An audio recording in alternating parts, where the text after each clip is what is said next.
Chapter 22. How Robert of Beaumanoir came to Ploermel. So blue was the river Duck which skirted the road, and so green its banks, that they might indeed have been back beside their own homely streams, the Oxford Thames or the Midland Trent. But ever as the darkness deepened there came in wild gusts the howling of wolves from a forest to remind them that they were in a land of war. So busy had men been for many years in hunting one another that the beasts of the chase had grown to a monstrous degree, until the streets of the towns were no longer safe from the wild inroads of the fierce creatures, the wolves and the bays, who swarmed around them. Of late, however, Bambro had been unable to undertake any enterprise, for his reinforcements had failed him, and amid his following he had but 3 English knights and 70 men. The rest were a mixed crew of Bretons, Hainaulters, and a few German mercenary soldiers, brave men individually, as those of that stock have ever been, but lacking interest in the cause, and bound together by no common tie of blood or tradition. Such was the state of Bambro's garrison when on that March evening Knowles and his men streamed into the bailey yard of his castle. In the glare of the torches of the inner gate Bambro was waiting to receive them, a dry, hard, wizened man, small and fierce, with beady black eyes and quick furtive ways. Beside him, a strange contrast, stood his squire, Crocat, a German, whose name and fame as a man-at-arms were widespread, though like Robert Knowles himself he had begun as a humble page. He was a very tall man, with an enormous spread of shoulders, and a pair of huge hands with which he could crack a horseshoe. He was slow and lethargic, save in moments of excitement, and his calm blonde face, his dreamy blue eyes, and his long fair hair gave him so gentle an appearance that none save those who had seen him in his berserk mood, raging, an iron giant, in the forefront of the battle, could ever guess how terrible a warrior he might be. Little knight and huge squire stood together under the arch of the donjon and gave welcome to the newcomers, whilst a swarm of soldiers crowded round to embrace their comrades and to lead them off where they might feed and make merry together. Besides these were several squires, unknown to fame, and of the newcomers, Sir Robert Knowles, Sir Thomas Percy, Nigel Loring, and 2 other squires, Allington and Parsons. These were the company who gathered in the torchlight round the table of the Seneschal of Ploermel, and kept high revel with joyous hearts because they thought that much honour and noble deeds lay before them. But one sad face there was at the board, and that belonged to him at the head of it. Sir Robert Bambro sat with his chin leaning upon his hand and his eyes downcast upon the cloth, whilst all round him rose the merry clatter of voices, everyone planning some fresh enterprise which might now be attempted. Sir Robert Knowles was for an immediate advance upon Jocelyn. Calverley thought that a raid might be made into the south where the main French power lay. Others spoke of an attack upon Vannes. To all these eager opinions Bambro listened in a moody silence, which he broke at last by a fierce execration which drew a hushed attention from the company. "Say no more, fair sirs," he cried, "for indeed your words are like so many stabs in my heart. All this and more we might indeed have done, but of a truth you are too late." "Too late?" cried Knowles. "What mean you, Richard?" "Alas, that I should have to say it, but you and all these fair soldiers might be back in England once more for all the profit that I am like to have from your coming. So you will ride on a white horse ere you reach the castle." "Nay, I saw him not." Even as they sat in moody silence, there was the call of a bugle from somewhere out in the darkness. "Sir Richard," said he, "the brave knight Robert of Beaumanoir and his squire William de Montauban are without the gate, and would fain have speech with you." "Are they armed?" he asked. "They are unarmed." "Then admit them and bring them hither, but double the guards and take all heed against surprise." Places were set at the farther end of the table for these most unexpected guests. Presently the door was swung open, and Croquart with all form and courtesy announced the 2 Bretons, who entered with a proud and lofty air of gallant warriors and high-bred gentlemen. Beaumanoir was a tall, dark man with raven hair and long, swarthy beard. He was strong and straight as a young oak, with fiery black eyes, and no flaw in his comely features save that his front teeth had been dashed from their sockets. His squire, William of Montauban, was also tall, with a thin hatchet face, and 2 small grey eyes set very close upon either side of a long fierce nose. In Beaumano's expression one read only gallantry and frankness. In Montalban's there was gallantry also, but it was mixed with the cruelty and cunning of the wolf. They bowed as they entered, and the little English seneschal advanced with outstretched hand to meet them. "Welcome, Robert, so long as you are beneath this roof," said he. "Perhaps the time may come in another place when we may speak to each other in another fashion." "So I hope, Richard," said Beaumano. "But indeed we of Jocelyn bear you in high esteem and are much beholden to you and to your men for all that you have done for us. We could not wish better neighbours, nor any from whom more honour is to be gained. I learn that Sir Robert Knowles and others have joined you, and we are heavy-hearted to think that the orders of our king should debar us from attempting a venture." He and his squire sat down at the places set for them, and filling their glasses drank to the company. Yester evening a messenger rode from Nantes. "Our news came tonight from Hennebon. The king's own seal was on the order. So I fear that for a year at least you will bide at Jocelyn and we at Ploermel, and kill time as we may. Perchance we may hunt the wolf together in the great forest, or fly our hawks on the banks of the Duck." "Doubtless we shall do all this, Richard," said Beaumanoy, "but by St. Cadoc it is in my mind that with goodwill upon both sides we may please ourselves and yet stand excused before our kings." Knights and squires leaned forward in their chairs, their eager eyes fixed upon him. He broke into a gap-toothed smile as he looked round at the circle, the wizened seneschal, the blond giant, Nigel's fresh young face, the grim features of Knowles, and the yellow hawk-like cavalry, all burning with the same desire. "I see that I need not doubt the goodwill," said he, "and of that I was very certain before I came upon this errand. Bethink you then that this order applies to war but not to challenges, spear-runnings, knightly exchanges, or the like. King Edward is too good a knight, and so is King John, that either of them should stand in the way of a gentleman who desires to advance himself or to venture his body for the exaltation of his lady. Is this not so?" A murmur of eager assent rose from the table. "Indeed, Robert," said Bambro, "all that you say is very good and fair." Beaumanoy leaned forward toward Nigel, his brimming glass in his hand. "Your name, squire?" said he. "My name is Nigel Loring. I see that you are young and eager, so I choose you as I would fain have been chosen when I was of your age." "I thank you, fair sir," said Nigel. "It is great honour that one so famous as yourself should condescend to do some small deed upon me. But we must have cause for quarrel, Nigel. Now here I drink to the ladies of Brittany, who of all ladies upon this earth are the most fair and the most virtuous, so that the least worthy amongst them is far above the best of England. What say you to that, young sir?" Nigel dipped his finger in his glass, and leaning over he placed its wet impress on the Breton's hand. "This in your face," said he. Beaumano swept off the red drop of moisture, and smiled his approval. "It could not have been better done," said he. "Why spoil my velvet poltock as many a hot-headed fool would have done? It is in my mind, young sir, that you will go far. And now, who follows up this quarrel?" A growl ran round the table. Beaumano ran his eye round and shook his head.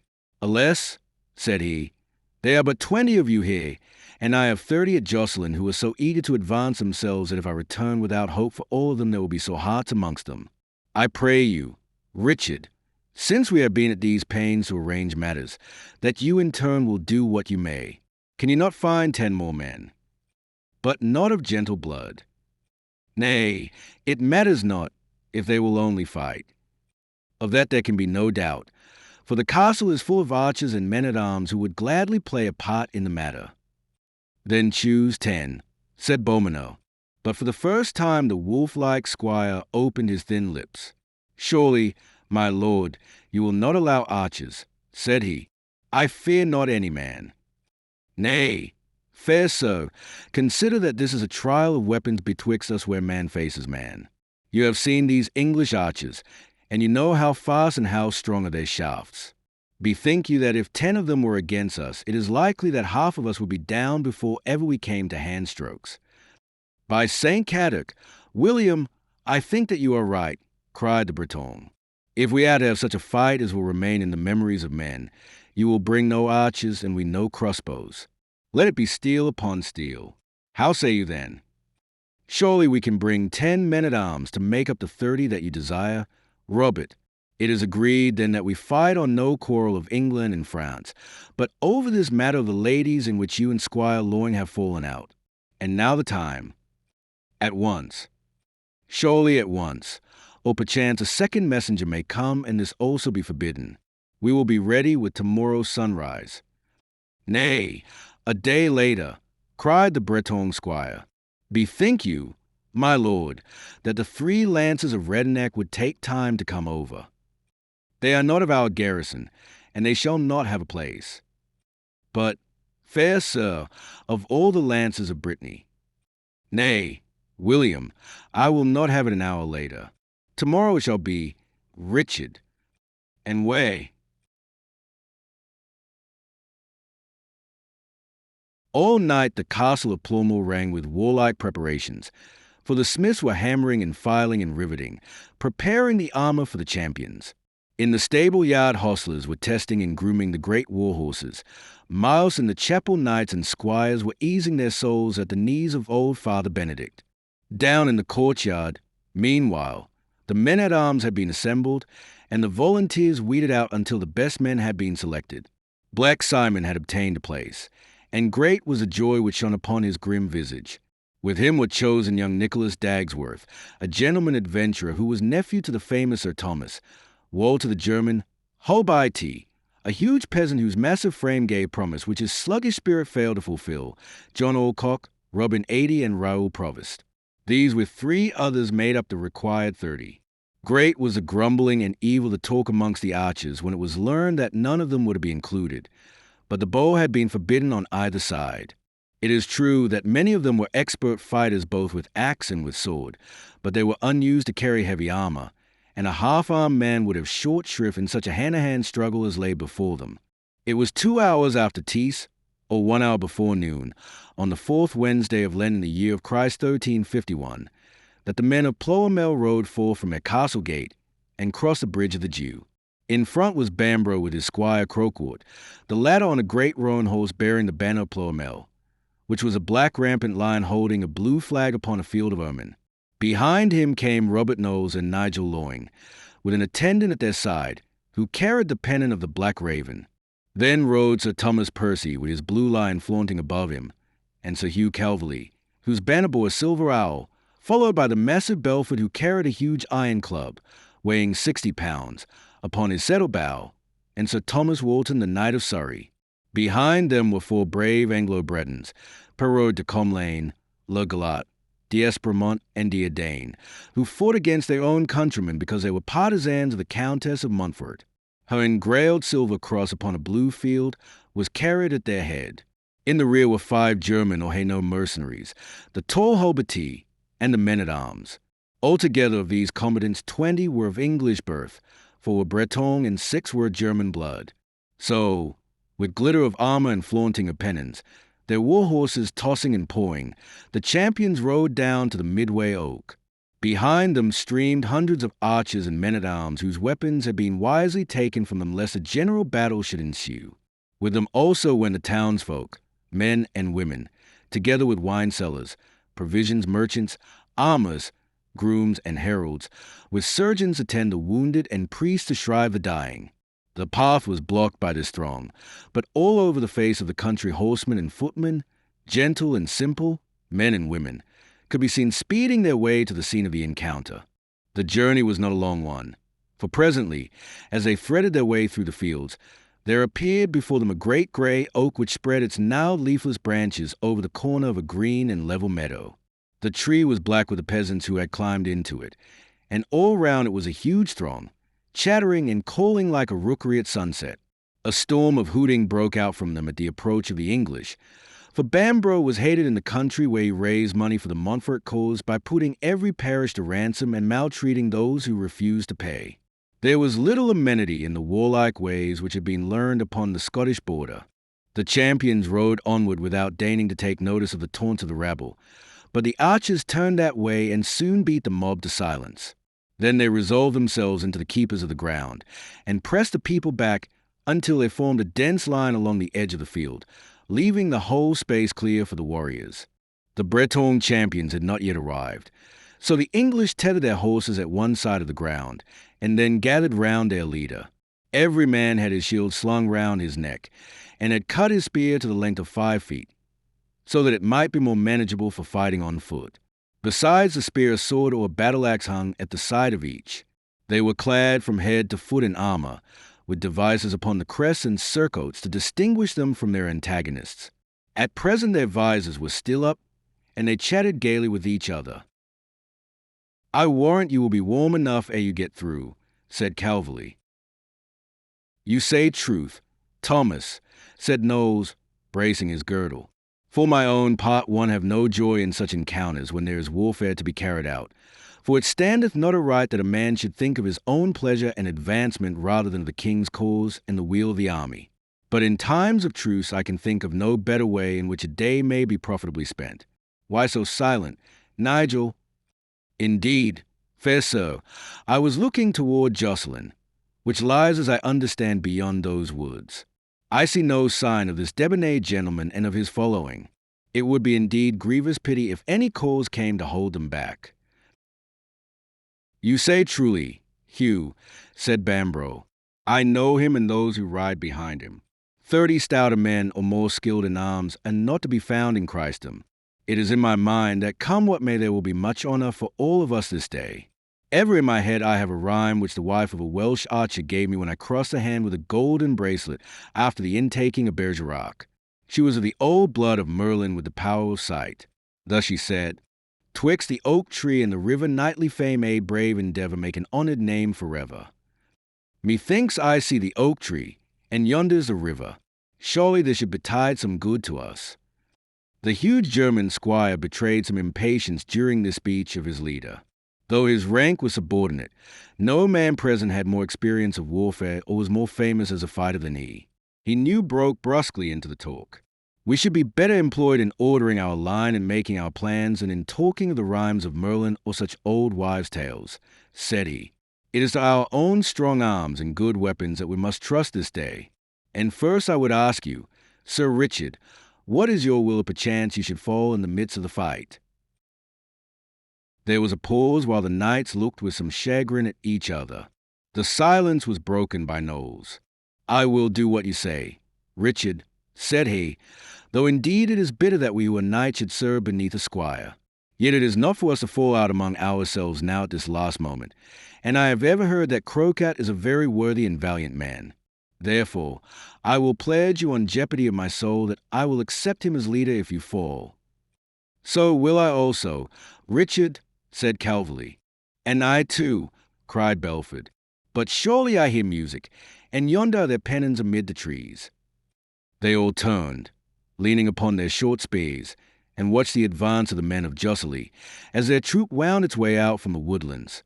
In front rode 3 heralds with tabards of the ermine of Brittany, blowing loudly upon silver trumpets. Behind them a great man upon a white horse bore the banner of Jocelyn, which carries 9 golden tortoes upon a scarlet field. Then came the champions riding 2 and 2, 15 knights and 15 squires, each with his pennon displayed.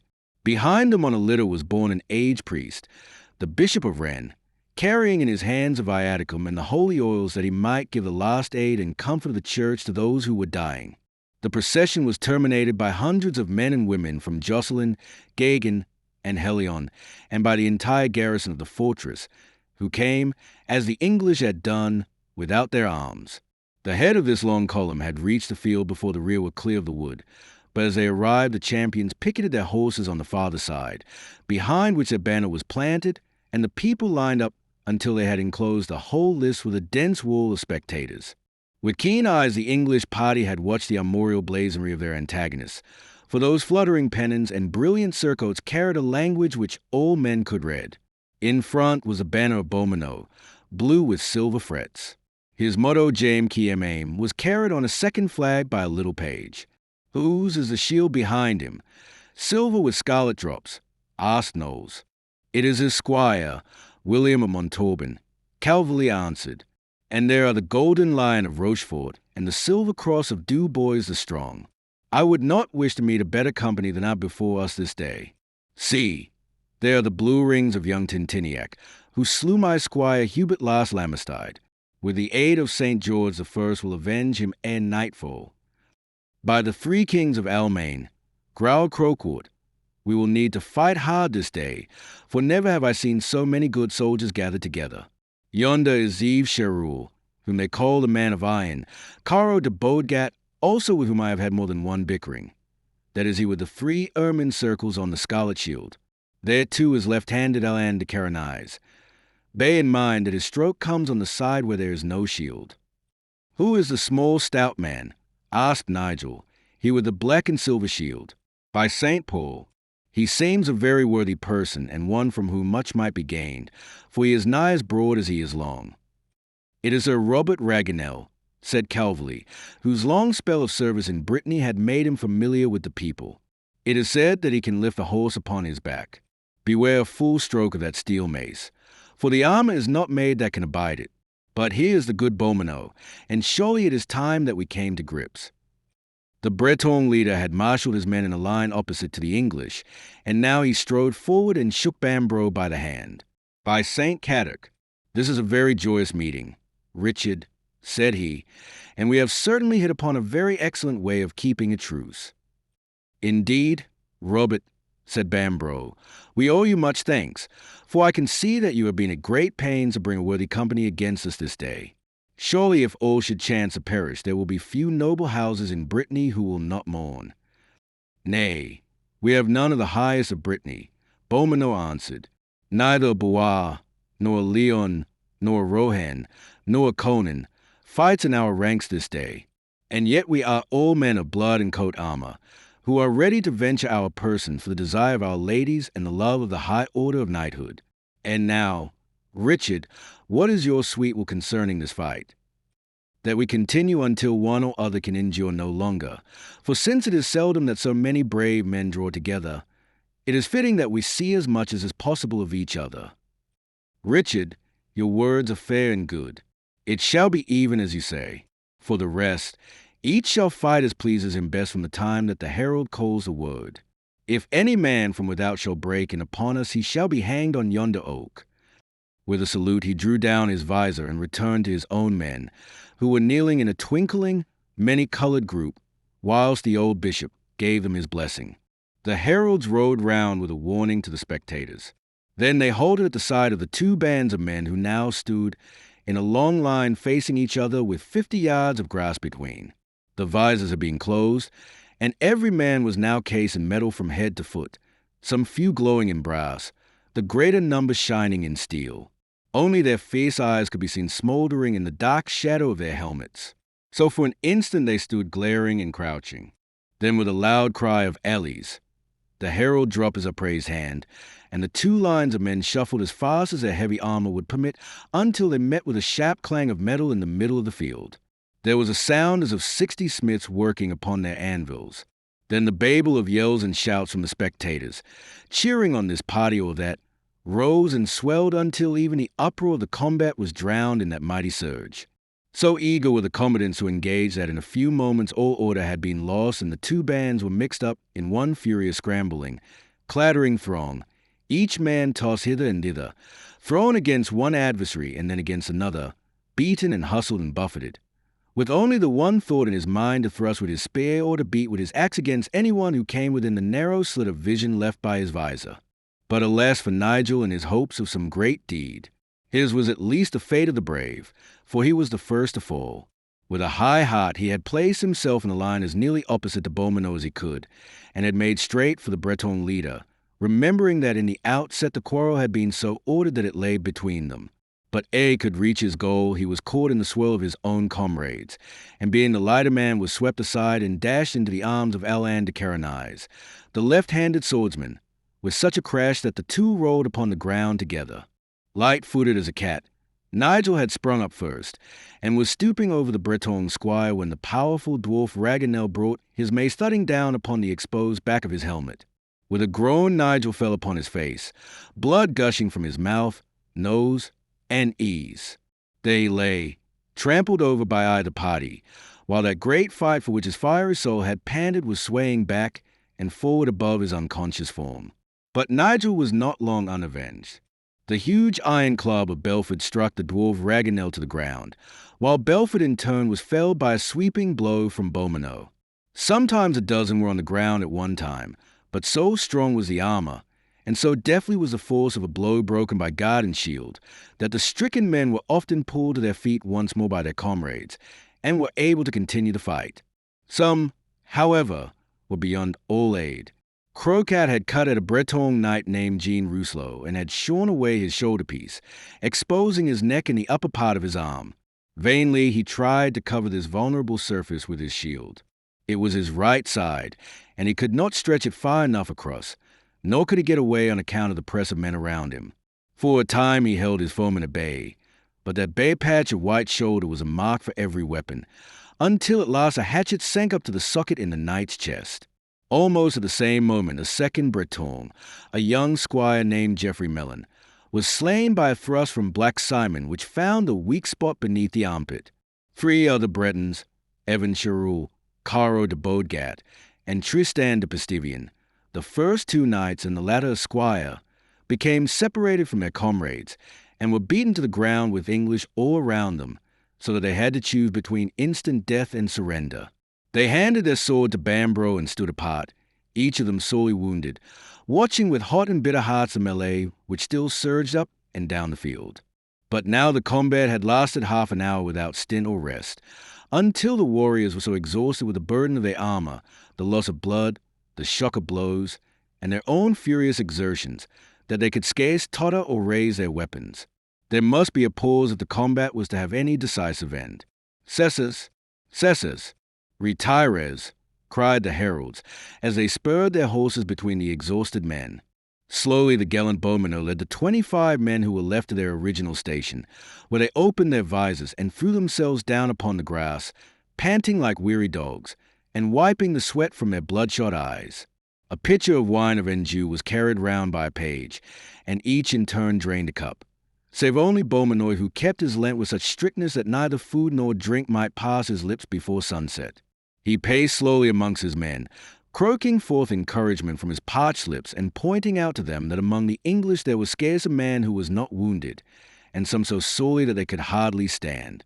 If the fight so far had gone against them, there were still 5 hours of daylight, and much might happen before the last of them was laid upon his back. Varlets had rushed forth to draw away the 2 dead Bretons, and a brace of English archers had carried Nigel from the field. With his own hands Aylward had unloosed a crushed helmet, and had wept to see the bloodless and unconscious face of his young master. He still breathed, however, and stretched upon the grass by the riverside the bowmen tended him with rude surgery, until the water upon his brow and the wind upon his face had coaxed back the life into his battered frame. He breathed with heavy gasps, and some tinge of blood crept back into his cheeks, but still he lay unconscious of the roar of the crowd, and of the great struggle which his comrades were now waging once again. The English had lain for a space bleeding and breathless, in no better case than their rivals, save that they were still 29 in number. But of this muster there were not 9 who were hale men, and some were so weak from loss of blood that they could scarce keep standing. Yet, when the signal was at last given to re-engage, there was not a man upon either side who did not totter to his feet and stagger forward toward his enemies. But the opening of this second phase of the combat brought one great misfortune and discouragement to the English. Bambro, like the others, had undone his visor, but with his mind full of many caves he had neglected to make it fast again.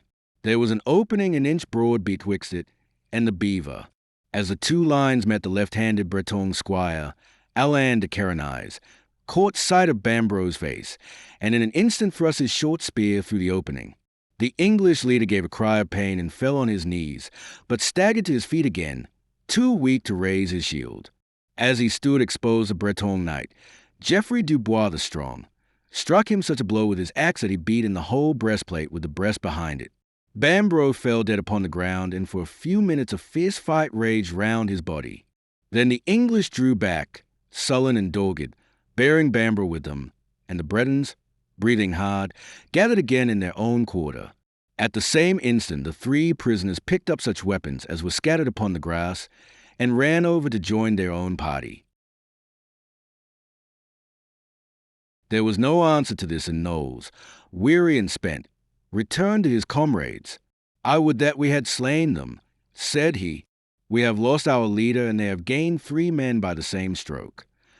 If any more lay down their arms, it is my order that you slay them forthwith, said Crocat, whose bent sword and bloody armor showed how manfully he had borne himself in the fray.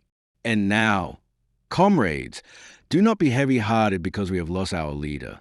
Indeed, his rhymes of Merlin have availed him little. By the 3 kings of Almain, I can teach you what is better than an old woman's prophesies, and that is that you should keep your shoulders together and your shields so close that none can break between them. Then you will know what is on either side of you, and you can fix your eyes upon the front. Also, if any be so weak or wounded that he must sink his hands, his comrades on right and left can bear him up. Now advance altogether in God's name, for the battle is still ours if we bear ourselves like men. In a solid line the English advanced, while the Bretons ran forward as before to meet them. The swiftest of these was a certain squire, Geoffrey Pillau, who bore a helmet which was fashioned as a cock's head, with high comb above, and long pointed beak in front pierced with the breathing holes. He thrust with his sword at Calverley, but Belford, who was the next in the line, raised his giant club and struck him a crushing blow from the side. He staggered, and then pushing forth from the crowd, he ran round and round in circles as one whose brain is stricken, the blood dripping from the holes of his brazen beak. So for a long time he ran, the crowd laughing and cock-crowing at the sight, until at last he stumbled and fell stone dead upon his face. But the fighters had seen nothing of his fate, for desperate and unceasing was the rush of the Bretons and the steady advance of the English line. For a time it seemed as if nothing would break it, but Gaptooth Beaumanoir was a general as well as a warrior.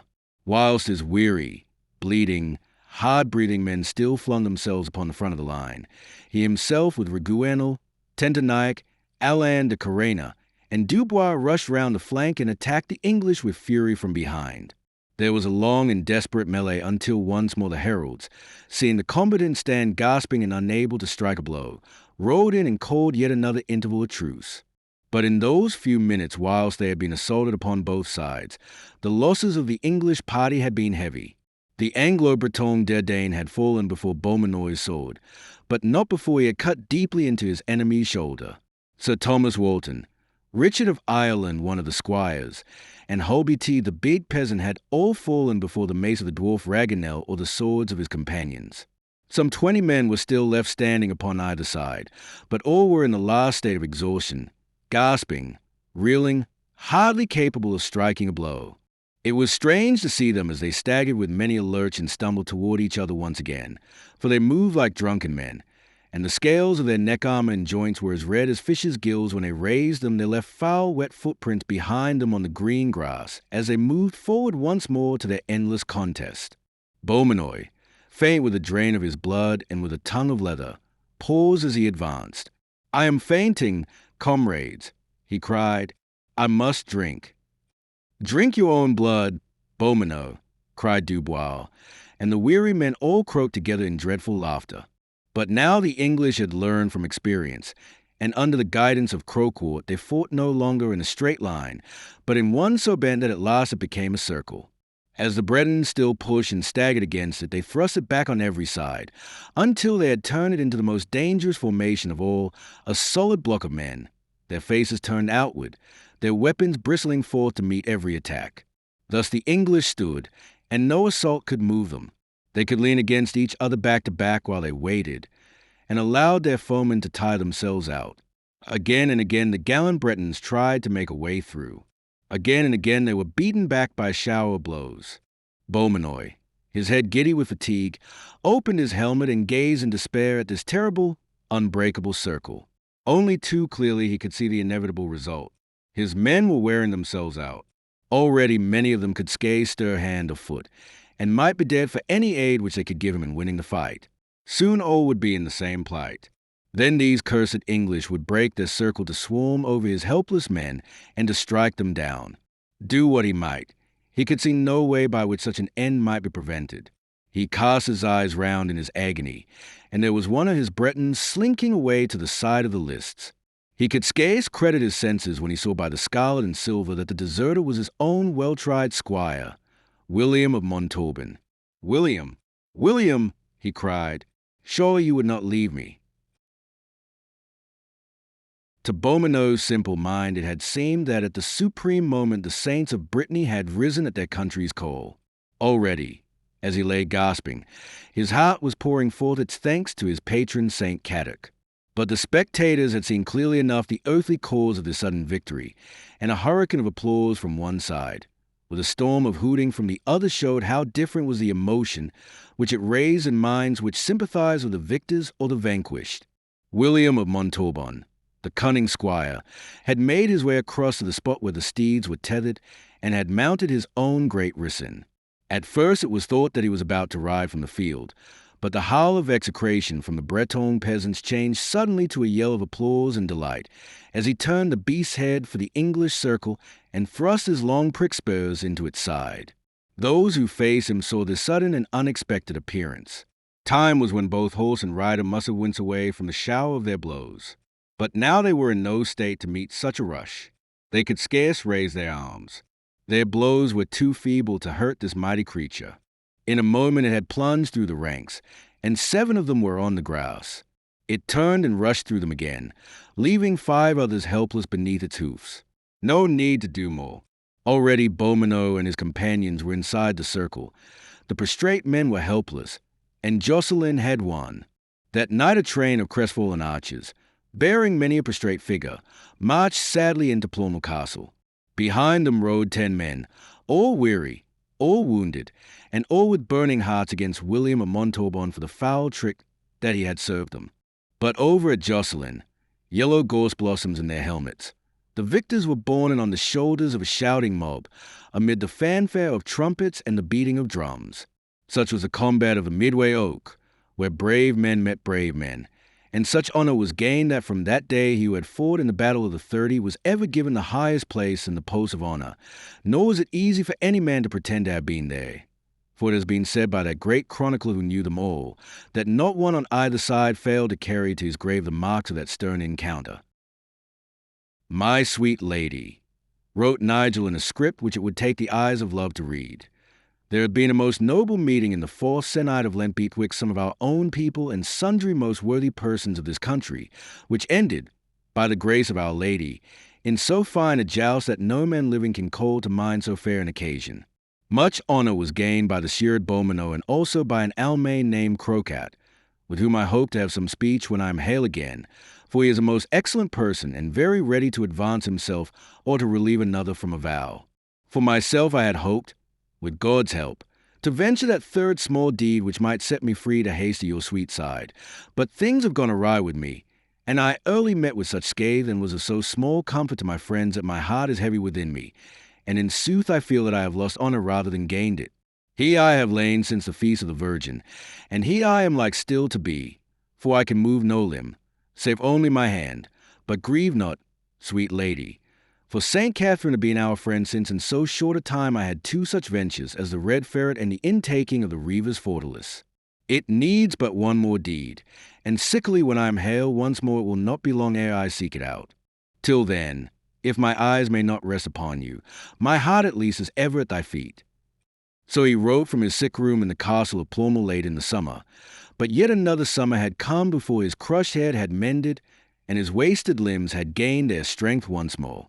With despair he heard of the breaking of a truce, and of the fight at Mauron in which Sir Robert Knowles and Sir Walter Bentley crushed the rising power of Brittany, a fight in which many of the 30 champions of Jocelyn met their end. Then, when with renewed strength and high hopes in his heart, he went forth to search for the famous Crocat who proclaimed himself ever ready night or day to meet any man with any weapon, it was only to find that in trying the paces of his new horse the German had been cast into a ditch and had broken his neck. In the same ditch perished Nigel's last chance of soon accomplishing that deed which should free him from his vow. There was truce once more over all Christendom, and mankind was sated with war, so that only in far-off Prussia, where the Teutonic knights waged ceaseless battle with the Lithuanian heathen, could he hope to find his heart's desire. But money and high knightly fame were needed ere a man could go upon the northern crusade, and 10 years were yet to pass ere Nigel should look from the battlements of Marienburg on the waters of the Frischhaff, or should endure the torture of the hot plate when bound to the holy Woden stone of Memel.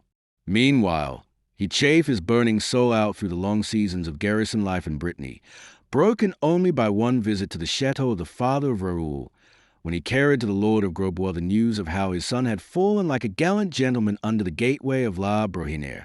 And then at last, when all hope was well nigh dead in his heart, there came one glorious July morning which brought a horseman bearing a letter to the castle of Vannes, of which Nigel now was seneschal. It contained but few words, short and clear as the call of a war trumpet. It was Chandos who wrote. He needed his squire at his side, for his pennon was in the breeze once more. He was at Bordeaux. The prince was starting at once for Bergerac, whence he would make a great raid into France. It would not end without a battle. They had sent word of their coming, and the good French king had promised to be at great pains to receive them. Let Nigel hasten at once. If the army had left, then let him follow after with all speed. Chandos had 3 other squires, but would very gladly see his fourth once again, for he had heard much of him since he parted, and nothing which he might not have expected to hear of his father's son. Such was the letter which made the summer sunshine brighter, and the blue sky seem of a still fairer blue upon that happy morning in Vannes. It is a weary way from Vannes to Bordeaux. Coastwise ships are hard to find, and winds blow north when all brave hearts would fain be speeding south. A full month has passed from the day when Nigel received his letter, before he stood upon the quayside of the Garonne amid the stacked barrels of Gascon wine, and helped to lead Pommers down the gangplanks. Not Aylward himself had a worse opinion of the sea than the great yellow horse, and he whinnied with joy as he thrust his muzzle into his master's outstretched hand, and stamped his ringing hoofs upon the good firm cobblestones. Beside him, slapping his tawny shoulder in encouragement, was the lean spare form of Back Simon, who had remained ever under Nigel's pennon. But Aylward, where was he? Alas! 2 years before, he and the whole of Noel's company of archers had been drafted away on the king's service to Guienne, and since he could not write, the squire knew not whether he was alive or dead. Simon, indeed, had thrice heard of him from wandering archers, each time that he was alive and well and newly married, but as the wife in one case was a fair maid, and in another a dark, while in the third she was a French widow, it was hard to know the truth. Already the army had been gone a month, but news of it came daily to the town, and such news as all men could read, for through the landward gates there rolled one constant stream of wagons, pouring down the Libourne road, and bearing the booty of southern France. The town was full of foot soldiers, for none but mounted men had been taken by the prince. With sad faces and longing eyes they watched the passing of a train of plunder-laden carts, piled high with rich furniture, silks, velvets, tapestries, carvings, and precious metals, which had been the pride of many a lordly home in fair Auvergne or the wealth of Bourbonnais. Let no man think that in these wars England alone was face to face with France alone. There is glory and despair without trifling with the truth. 2 provinces in France, both rich and warlike, had become English through a royal marriage, and these, Guienne and Gascony, furnished many of the most valiant soldiers under the island flag. So poor a country as England could not afford to keep a great force overseas, and so must needs have lost a war with France through want of power to uphold the struggle. The feudal system enabled an army to be drawn rapidly together with small expense, but at the end of a few weeks it dispersed again as swiftly, and only by a well-filled money chest could it be held together. There was no such chest in England, and the king was forever at his wits' end how to keep his men in the field. But Guienne and Gascony were full of knights and squires who were always ready to assemble from their isolated castles for a raid into France, and these with the addition of those English cavaliers who fought for honour, and a few thousand of the formidable archers, hired for 4pence a day, made an army with which a short campaign could be carried on. Such were the materials of the prince's force, some 8,000 strong, who were now riding in a great circle through southern France, leaving a broad wale of blackened and ruined country behind them. But France, even with a southwestern corner in English hands, was still a very warlike power, far richer and more populous than her rival. Single provinces were so great that they were stronger than many a kingdom. Normandy in the north, Burgundy in the east, Brittany in the west, and Languedoc in the south were each capable of fitting out a great army of their own.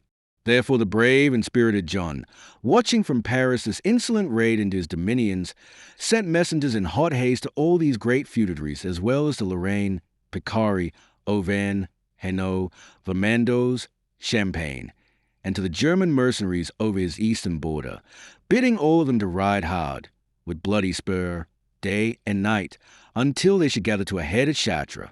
Their great army had assembled early in September, whilst the prince, all unconscious of its present, sacked towns and besieged castles from Bourgs to Issoudun, passing Romorodin, and so onward to Vierzon and to Tours.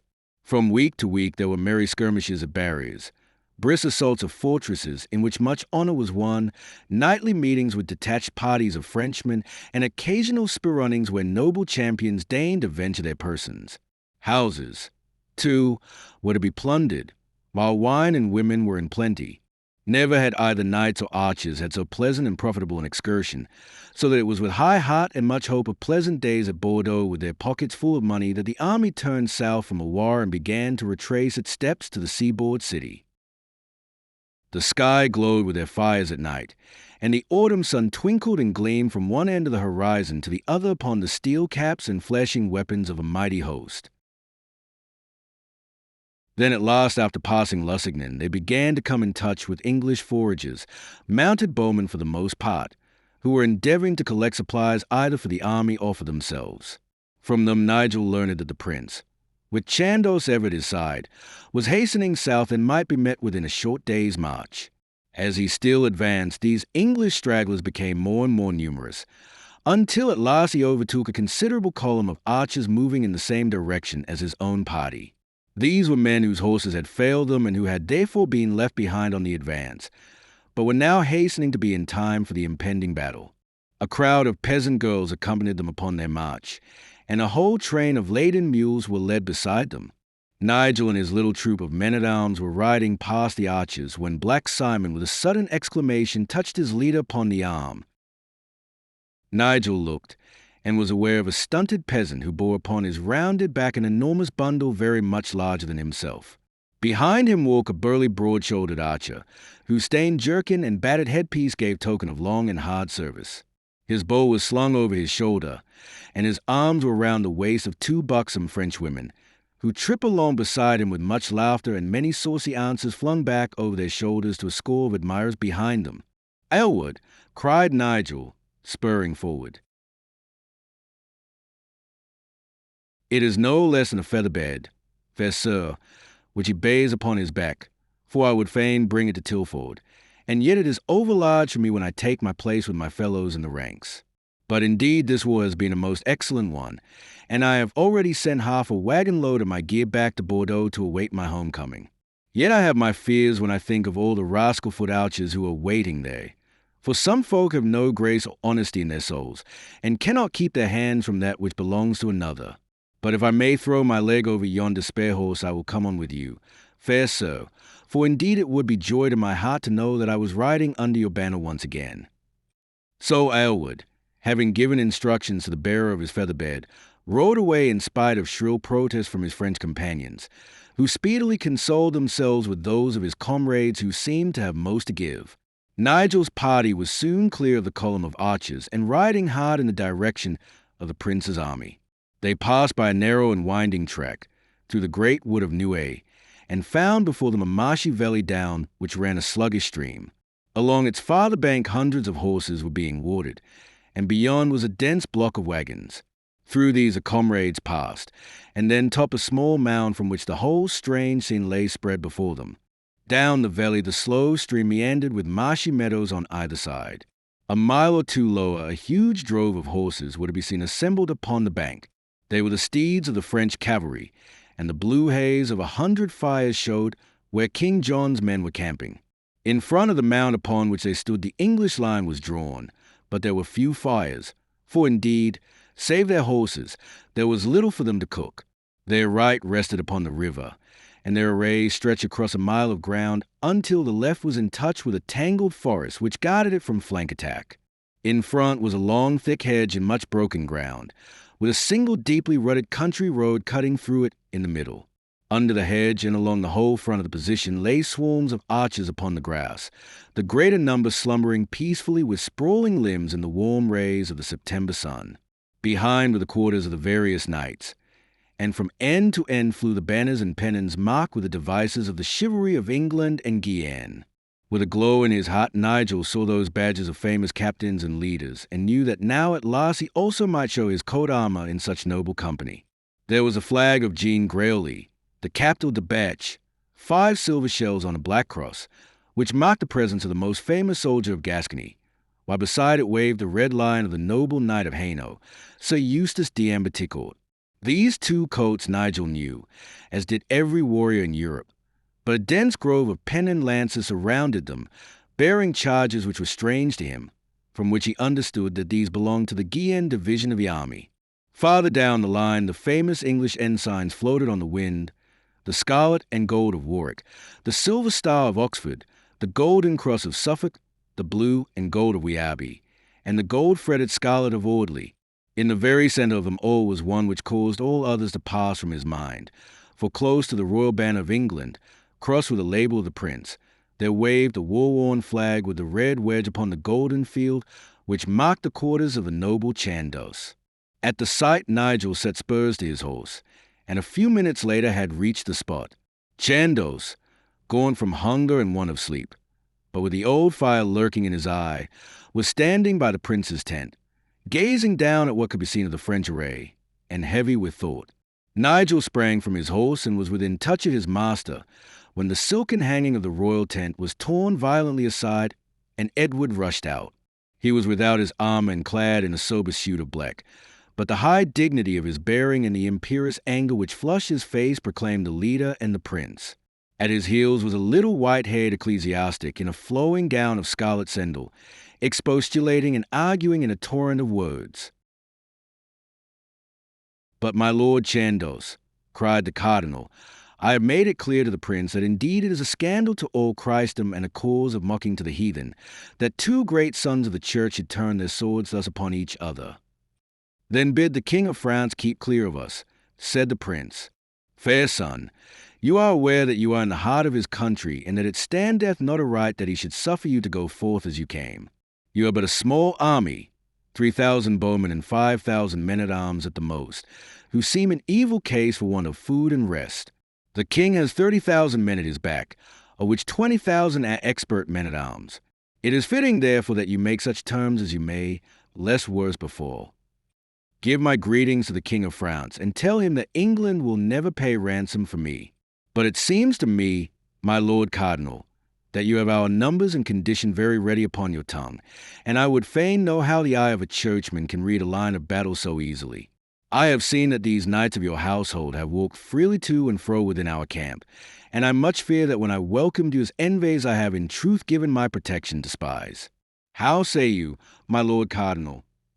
Fair prince, I know not how you can find it in your heart or conscience to say such evil words. There is this red-bearded nephew of thine, Robert de Jurors. See where he stands yonder, counting and prying. Hark hither, young sir. I have been saying to your uncle the cardinal that it is in my mind that you and your comrades have carried news of our dispositions to the French king. How say you?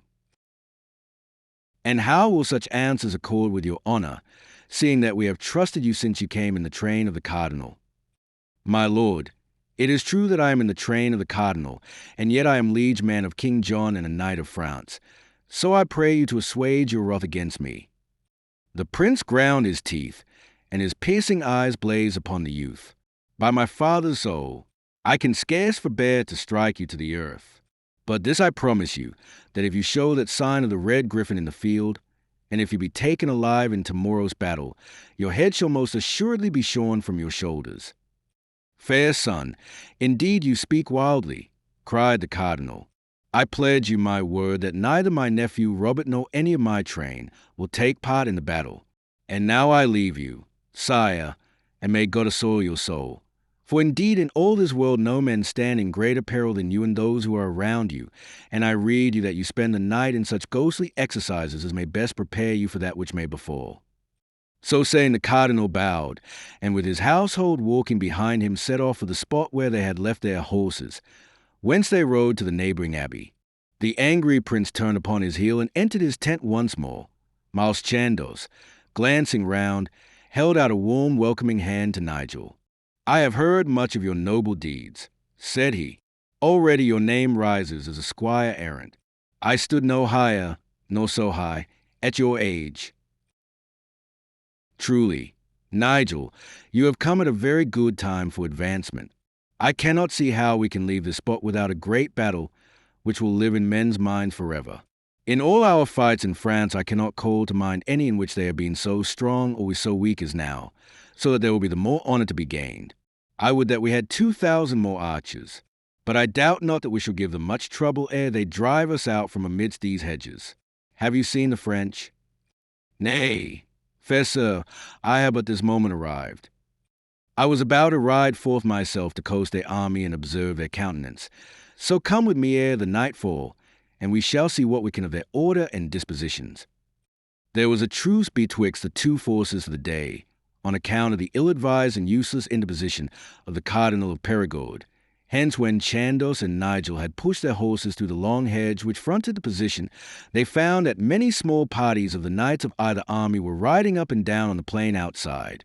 The greater number of these groups were French, since it was very necessary for them to know as much as possible of the English defences, and many of their scouts had ridden up to within 100 yards of the hedge, where they were sternly ordered back by the pickets of archers on guard. Through these scattered knots of horsemen Chandos rode, and as many of them were old antagonists, it was Ha, John, on the one side, and Ha, Raoul, Ha, Nicholas, Ha, Gishad, upon the other, as they brushed past them. Only one cavalier greeted them amiss, a large, red-faced man, the Lord Claremont, who by some strange chance bore upon his surcoat a blue virgin standing amid golden sunbeams, which was the very device which Chandos had done for the day. The fiery Frenchman dashed across their path and drew his steed back onto its haunches. "How long is it, my Lord Chandos," said he hotly, "since you have taken it upon yourself to wear my arms?" Chandos smiled. "It is surely you who have mine," said he, "since this surcoat was worked for thee by the good nuns of Windsor a long year ago." "If it were not for the truce," said Claremont, "I would soon show you that you have no right to wear it." "Look for it then in the battle tomorrow, and I also will look for yours," Chandos answered. "There we can very honorably settle the matter." But the Frenchman was choleric and hard to appease. "You English can invent nothing," said he, "and you take for your own whatever you see handsome belonging to others." So, grumbling and fuming, he rode upon his way, while Chandos, laughing gaily, spurred onward across the plain. The immediate front of the English line was shrouded with scattered trees and bushes which hid the enemy, but when they had cleared these a fair view of the great French army lay before them. In the center of a huge camp was a long and high pavilion of red silk, with the silver lilies of the king at one end of it, and the golden oriflamme, the battle flag of old France, at the other, like the reeds of a pool from side to side of the broad array, and dwindling away as far as their eyes could see, were the banners and pennons of high barons and famous knights. But above them all flew the ducal standards which showed that the feudal muster of all the warlike provinces of France was in the field before them. With a kindling Chandos looked across at the proud ensigns of Normandy, of Burgundy, of Auvergne, of Champagne, of Amandos, and of Berry, flaunting and gleaming in the rays of the sinking sun. Riding slowly down the line, he marked with attentive gaze the camp of the crossbowmen, the muster of the German mercenaries, the numbers of the foot soldiers, the arms of every proud vassal or vavasor which might give some guide as to the power of each division. From wing to wing and round the flanks he went, keeping ever within crossbow-shot of the army, and then at last, having noted all things in his mind, he turned his horse's head and rode slowly back, heavy with thought, to the English lines. Chapter 25. How the King of France held council at Maupertuis. The morning of Sunday, the 19th of September, in the year of our Lord 1356, was cold and fine. A haze which rose from the marshy valley of Meusen covered both camps and set the starving Englishmen shivering, but it cleared slowly away as the sun rose.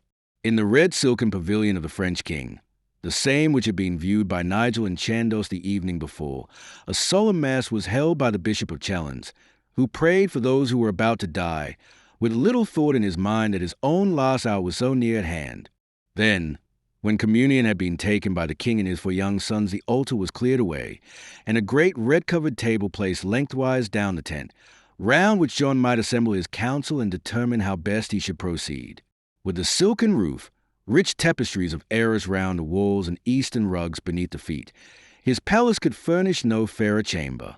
King John, who sat upon the canopied dais at the upper end, was now in the 6th year of his reign and the 36th of his life. He was a short, burly man, ruddy-faced and deep-chested, with dark, kindly eyes and a most noble bearing. It did not need the blue cloak sewed with silver lilies to mark him as the king. Though his reign had been short, his fame was already widespread over all Europe as a kindly gentleman and a fearless soldier, a fit leader for a chivalrous nation. His elder son, the Duke of Normandy, still hardly more than a boy, stood beside him, his hand upon the king's shoulder, and John half turned from time to fondle him. On the right, at the same high dais, was the king's younger brother, the Duke of Orleans, a pale, heavy-featured man, with a languid manner and intolerant eyes. On the left was the Duke of Bourbon, sad-faced and absorbed, with that gentle melancholy in his eyes and bearing which comes often with the premonition of death. All these were in their armor, save only for their helmets, which lay upon the board before them. Below, grouped around a long red table, was an assembly of the most famous warriors in Europe. At the end nearest the king was a veteran soldier, the Duke of Athens, son of a banished father, and now High Constable of France. On one side of him sat the red-faced and choleric Lord Clermont, with the same blue virgin in golden rays upon his surcoat, which had caused his quarrel with Chandos the night before. On the other was a noble-featured, grizzly-haired soldier, Arnold d'Andreghen, who shared with Clermont the honor of being Marshal of France. Next to them sat Lord James of Bourbon, a brave warrior who was afterwards slain by the White Company at Brignais, and beside him a little group of German noblemen, including the Earl of Salzburg and the Earl of Nassau, who had ridden over the frontier with their formidable mercenaries at the bidding of the French king. The ridged armor and the hanging nasals of their bassinets were enough in themselves to tell every soldier that they were from beyond the Rhine.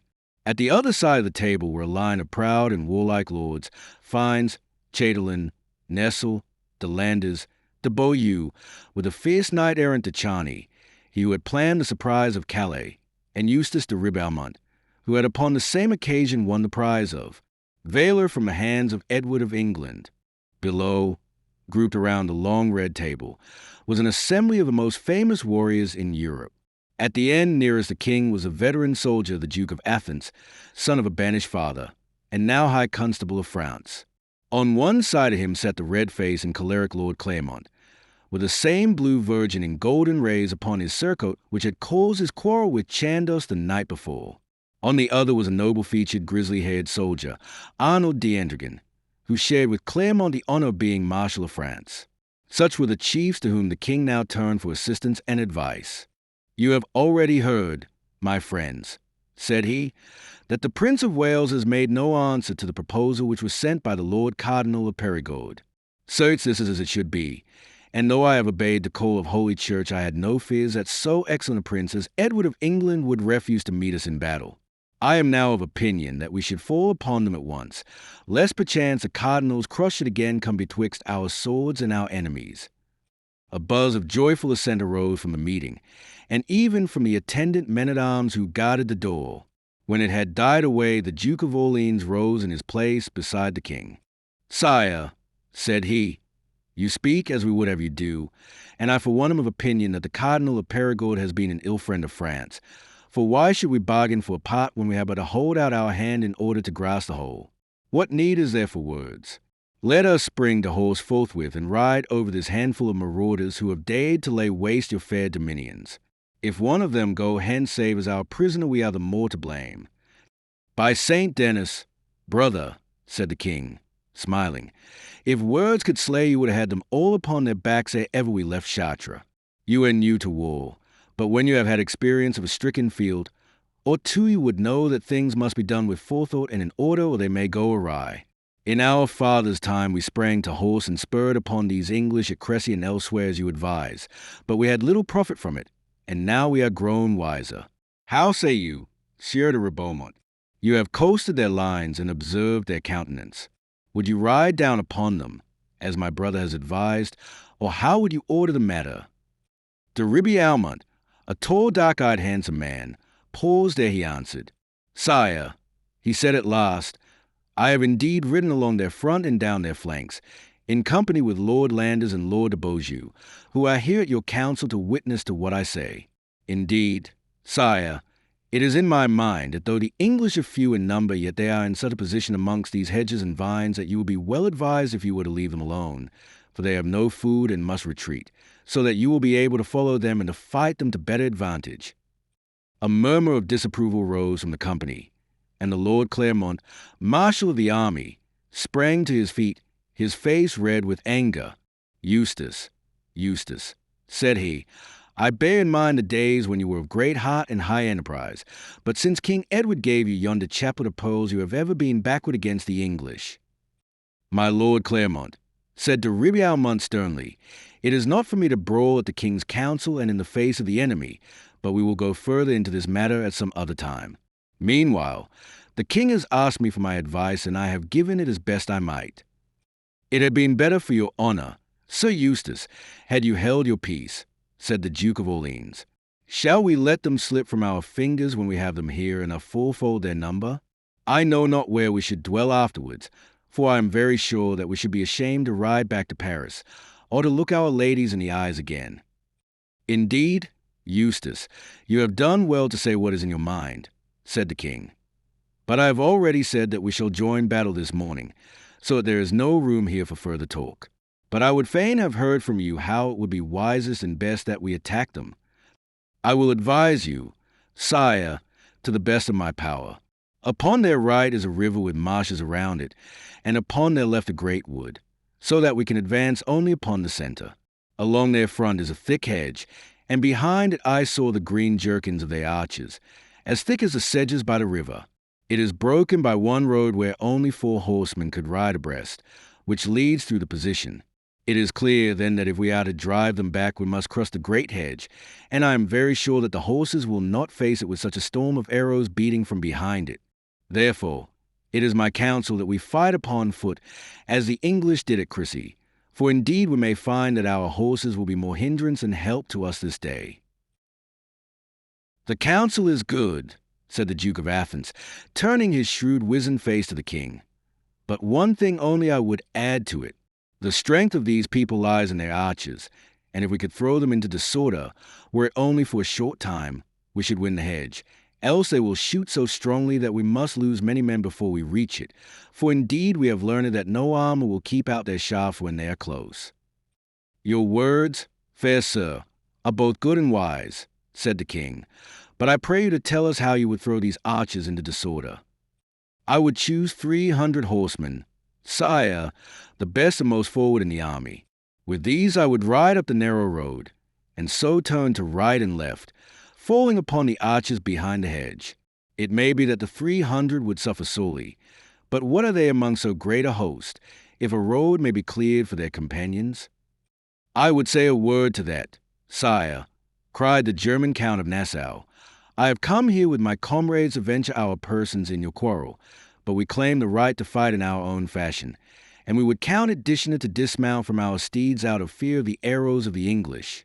Therefore, with your permission, we will ride to the front, as the Duke of Athens has advised, and so clear a path for the rest of you." "This may not be," cried the Lord Claremont angrily. "It would be strange indeed if Frenchmen could not be found to clear a path for the army of the King of France. One would think to hear you talk, my Lord Count, that your hardihood was greater than our own, but by Our Lady of Rocamadour you will learn before nightfall that it is not so. It is for me, who am a Marshal of France, to lead these 300, since it is an honorable venture." The German Count struck the table with his mailed fist. "Do what you like," said he, "but this only I can promise you, that neither I nor any of my German riders would descend from our horses so long as they are able to carry us. For in our country it is only people of no consequence who fight upon their feet." The Lord Claremont was leaning angrily forward with some hot reply when King John intervened. "Enough, enough," he said. "It is for you to give your opinions, and for me to tell you what you will do.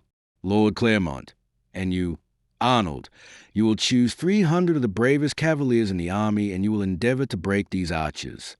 As to you and your Germans, my Lord Nassau, you will remain upon horseback, since you desire it, and you will follow the marshals and support them as best you may. The rest of the army will advance upon foot in 3 other divisions as arranged. Yours, Charles, and he patted his son, the Duke of Normandy, affectionately upon the hand. Yours, Philip. He glanced at the Duke of Orleans. And the main battle which is my own. To you, Geoffrey de Charny, I entrust the oriflamme this day. But who is this knight, and what does he desire?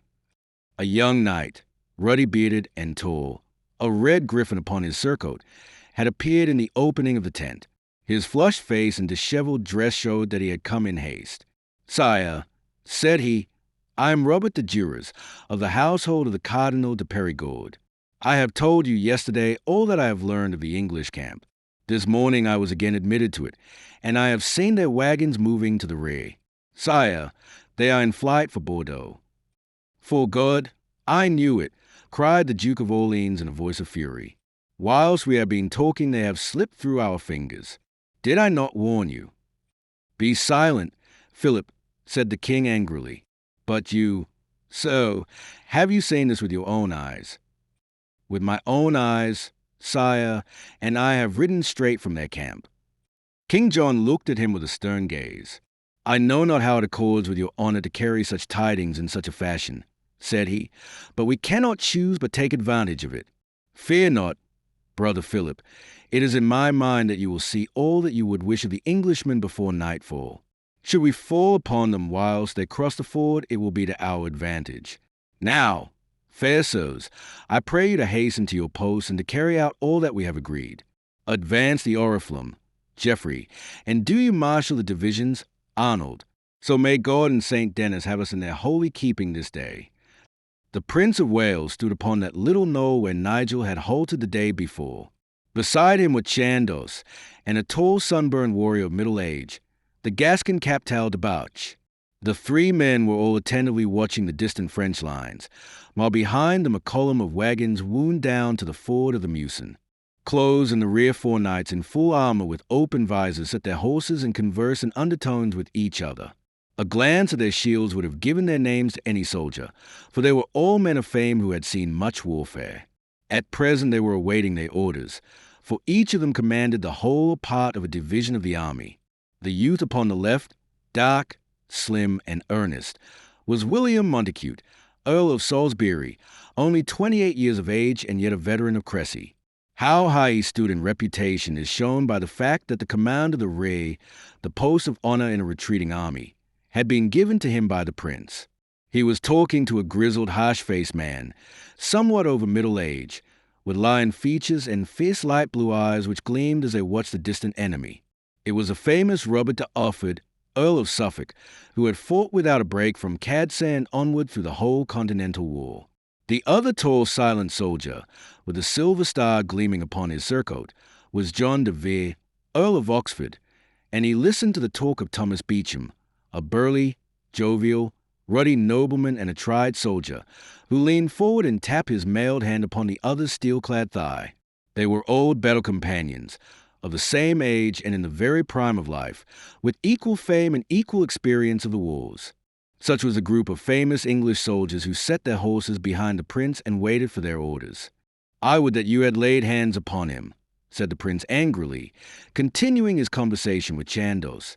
And yet, perchance, it was wiser to play this trick and make them think that we were retreating. He has certainly carried the tidings, said Chandos, with a smile. No sooner had the wagon started than I saw him gallop down the edge of the wood. It was well thought of, John, the prince remarked, for it would indeed be great comfort if we could turn their own spy against them. Unless they advance upon us, I know not how we can hold out another day, for there is no loaf left in the army. And yet if we leave this position, where shall we hope to find such another? They will stoop, fair sir, they will stoop to our lord. Even now Robert de Jures will be telling them that the wagons are on the move, and they will hasten to overtake us lest we pass the ford. But who is this? Who rides so fast? Here perchance may be tidings. A horseman had spurred up to the knoll. He sprang from the saddle, and sank on one knee before the prince. How now, my Lord Audley, said Edward, what would you have? So, said the knight, still kneeling with bowed head before his leader, I have a boon to ask of you. Nay, James, rise. Let me hear what I can do. The famous knight-errant, pattern of chivalry for all time, rose and turned his swarthy face and dark earnest eyes upon his master. "Sir," said he, "I have ever served most loyally my lord your father and yourself, and shall continue so to do so long as I have life. Dear sir, I must now acquaint you that formerly I made a vow if ever I should be in any battle under your command that I would be foremost or die in the attempt. I beg therefore that you will graciously permit me to honorably quit my place among the others, that I may post myself in such wise as to accomplish my vow." The prince smiled, for it was very sure that vow or no vow, permission or no permission, Lord James Audley would still be in the van. "Go, James," said he, shaking his hand, "and God grant that this day you may shine in valor above all knights. But hark, John, what is that?" Chandos cast up his fierce nose like the eagle which smells slaughter fire. "Surely, sir, all is forming even as we had planned it." From far away there came a thunderous shout, then another and yet another. "See, they are moving," cried the Captal de Butch. All morning they had watched the gleam of the armed squadrons who were drawn up in front of the French camp. Now, whilst a great blare of trumpets was borne to their ears, the distant masses flickered and twinkled in the sunlight. "Yes, yes, they are moving," cried the prince. "They are moving, they are moving." Down the line the murmur ran. And then with a sudden impulse the archers at the hedge sprang to their feet, and the knights behind them waved their weapons in the air, while one tremendous shout of warlike joy carried their defiance to the approaching enemy. Then there fell such a silence that the pawing of the horses or the jingle of their harness struck loud upon the air, until amid the hush there rose a low deep roar like the sound of the tide upon the beach, ever growing and deepening as the host of France drew near. Chapter 26. How Nigel found his third deed. 4 archers lay behind a clump of bushes 10 yards in front of the thick hedge which shielded their companions.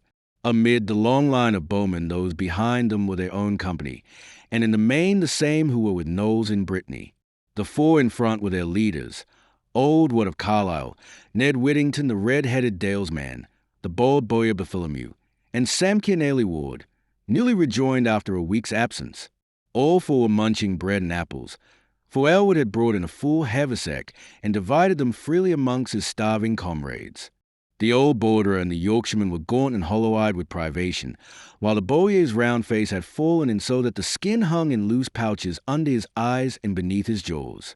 Behind them lines of haggard, wolfish men glared through the underwood, silent and watchful, say that they burst into a fierce yelp of welcome when Chandos and Nigel galloped up, sprang from their horses, and took their station beneath them.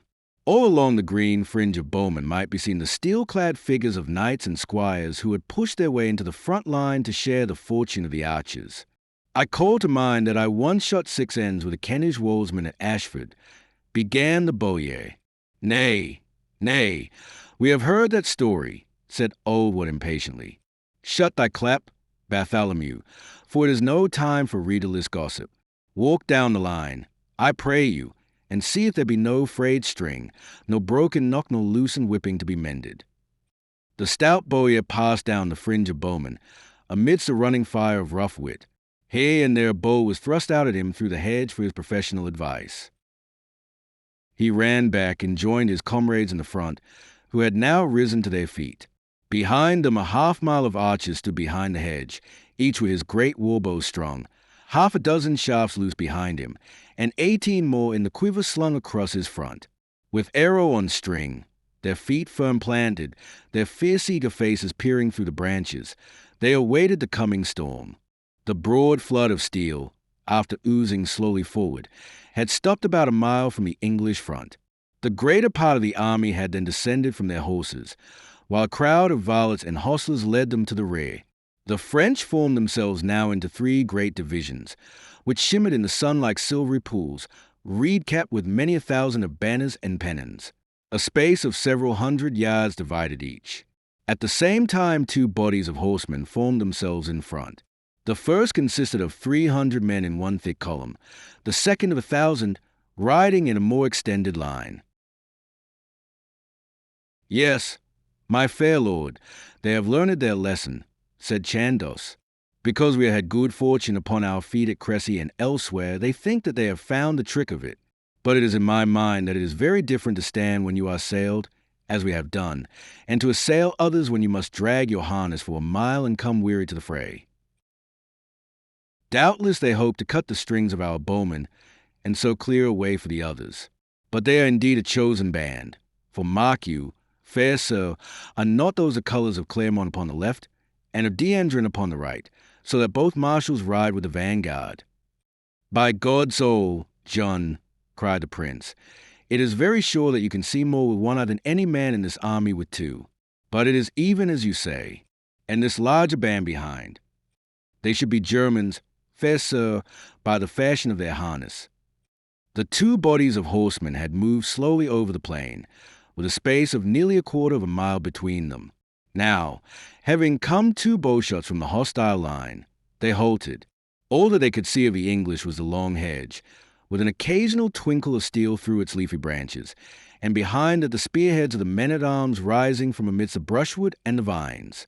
A lovely autumn countryside with changing, many-tinted foliage lay stretched before them, all bathed in peaceful sunshine, and nothing save those flickering fitful gleams to tell of the silent and lurking enemy who barred their way. But the bold spirit of the French cavaliers rose the higher to the danger. The clamor of their war cries filled the air, and they tossed their pen and spears over their heads in menace and defiance. From the English line it was a noble sight, the gallant, pawing, curveting horses, the many-colored twinkling riders, the swoop and wave and toss of plume and banner. 100 yards they had crossed, and yet another 100, but there was no movement in front of them, and no sound save their own horse battle cries and the thunder of their horses. Ever swifter and swifter they flew. From behind the hedge it was a vision of horses, white, bay and black, their necks stretched, their nostrils distended, their bellies to the ground, whilst of the rider one could but see a shield with a plume-tufted visor above it, and a spearhead twinkling in front. Of all the 300 gallant riders, not one ever reached that fatal hedge. 3 men riding together broke through the bushes which sheltered the leaders of the archers, cut down Whittington the dalesman, spurred onward through the hedge, dashed over the bowman behind it, and made for the prince. One fell with an arrow through his head, a second was beaten from his saddle by Chandos, and the third was slain by the prince's own hand.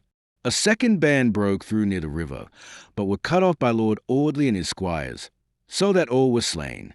A single horseman whose steed was mad with pain, an arrow in its eye and a second in its nostril, sprang over the hedge and clattered through the whole army, disappearing amid whoops and laughter into the woods behind. But none others won as far as the hedge. The whole front of the position was fringed with a litter of German wounded or dead, while one great heap in the center marked the downfall of the gallant French 300. Whilst these 2 waves of the attack had broken in front of the English position, leaving this blood-stained wreckage behind them, the main divisions had halted and made their last preparations for their own assault. They had not yet begun their advance, and the nearest was still half a mile distant, when the few survivors from a forlorn hope, their maddened horses bristling with arrows, flew past them on either flank.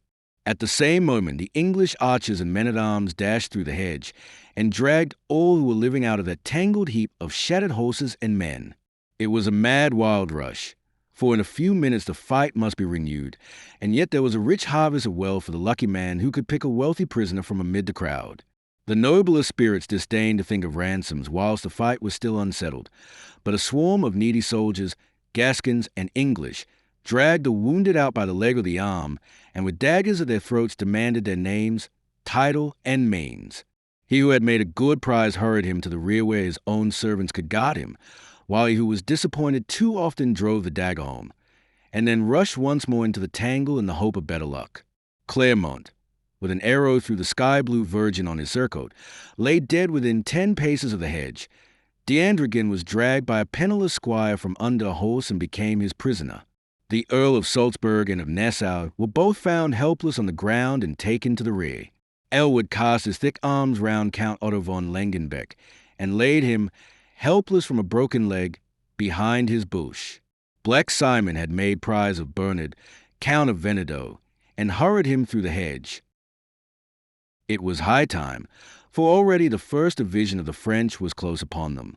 If the charge of the horsemen had been terrible from its rush and its fire, the steady advance of a huge phalanx of armored footmen was even more fearsome to the spectator. They moved very slowly, on account of the weight of their armor, but their progress was more regular and inexorable. With elbows touching, their shields slung in front, their short 5-foot spears carried in their right hands, and their maces or swords ready at their belts, the deep column of men-at-arms moved onward. Again the storm of arrows beat upon them, clinking and thudding on the armor. They crouched double behind their shields as they met it.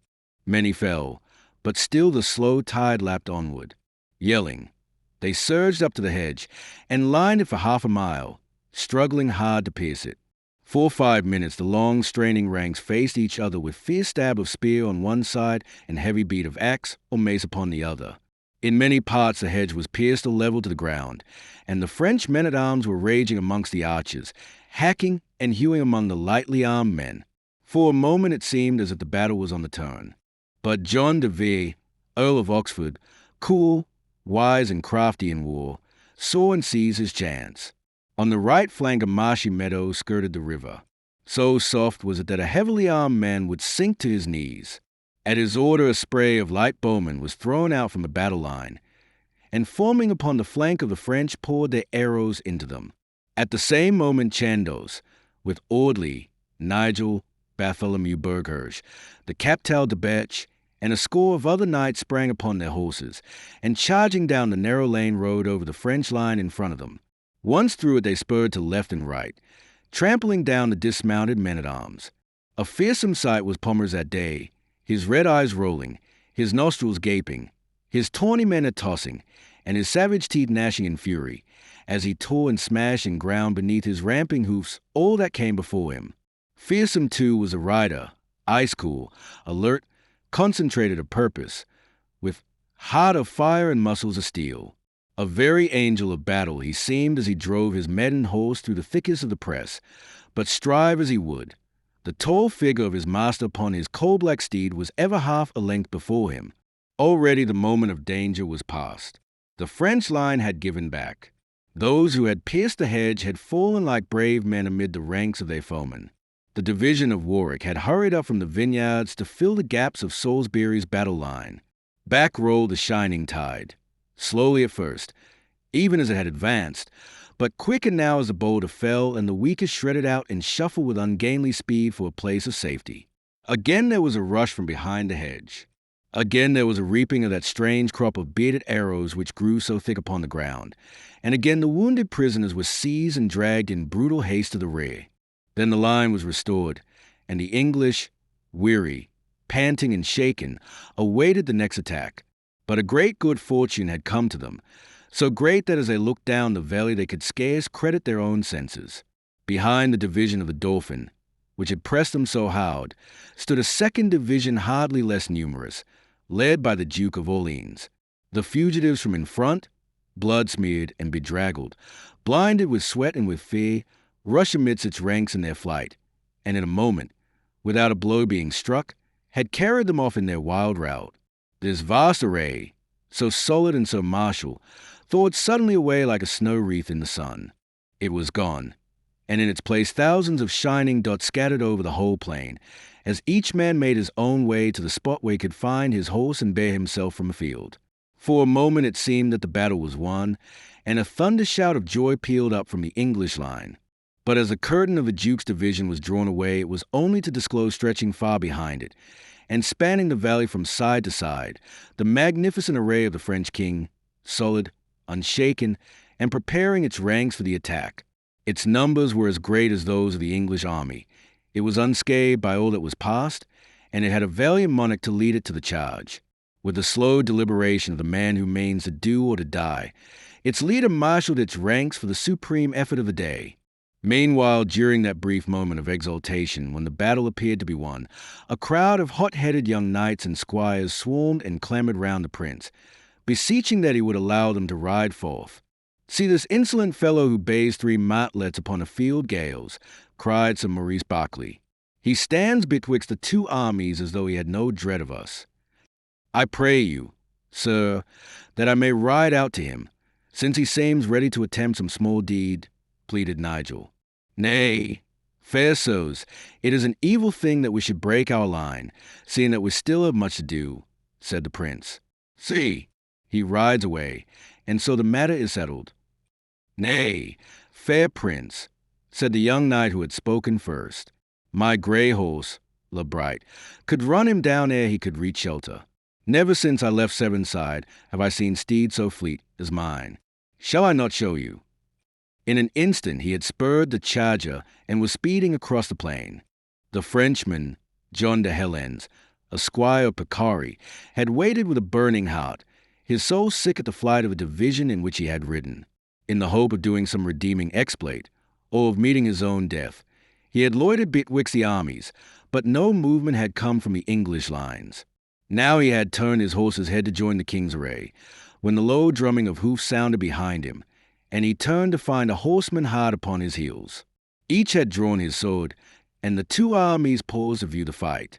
In the first bout, Sir Maurice Berkeley's lance was struck from his hand, and as he sprang down to recover it, the Frenchman ran him through the thigh, dismounted from his horse, and received his surrender. As the unfortunate Englishman hobbled away at the side of his captor, a roar of laughter burst from both armies at the spectacle. "By my 10 finger bones," cried Aylward, chuckling behind the remains of his bush. He found more on his distaff that time than he knew how to spin. Who was the knight? By his arms, said Oldwat, he should either be a Berkeley of the West or a Popham of Kent. I call to mind that I shot a match of 6 ends once with a Kentish woldsman, began the fat Bowyer. Nay, nay, stint thy talk, Bartholomew, cried Oldwat. Here is poor Ned with his head cloven, and it would be more fitting if you were saying Aves for his soul, instead of all this bobance and boasting. Now, Tom of Beverley, we have suffered sorely in this last bout. What? There are 40 of our men upon their backs, and the Dean Foresters on the right are in worse case still. Talking will not mend it, Tom, and if all but one were on their backs, he must still hold his ground. Whilst the archers were chatting, the leaders of the army were in solemn conclave just behind them. 2 divisions of the French had been repulsed, and yet there was many an anxious face as the older knights looked across the plain at the unbroken array of the French king moving slowly toward them. The line of the archers was much thinned and shredded. Many knights and squires had been disabled in the long and fierce combat at the hedge. Others, exhausted by want of food, had no strength left and were stretched panting upon the ground. Some were engaged in carrying the wounded to the rear and laying them under the shelter of the trees, whilst others were replacing their broken swords or lances from the weapons of the slain. The Captal de Butch, brave and experienced as he was, frowned darkly and whispered his misgivings to Chandos. But the prince's courage flamed the higher as the shadow fell, while his dark eyes gleamed with a soldier's pride as he glanced round him at his weary comrades, and then at the dense masses of the king's battle which now, with 100 trumpets blaring and 1,000 pennons waving, rolled slowly over the plain. "Come what may, John, this has been a most noble meeting," said he. "They will not be ashamed of us in England. Take heart, my friends, for if we conquer we shall carry the glory ever with us. But if we be slain, then we die most worshipfully and in high honor, as we have ever prayed that we might die, and we leave behind us our brothers and kinsmen who will assuredly avenge us. It is but one more effort, and all will be well. Warwick, Oxford, Salisbury, Suffolk, every man to the front. My banner to the front also. Your horses, fair sirs. The archers are spent, and our own good lances must win the field this day. Advance, Walter, and may God and St. George be with England."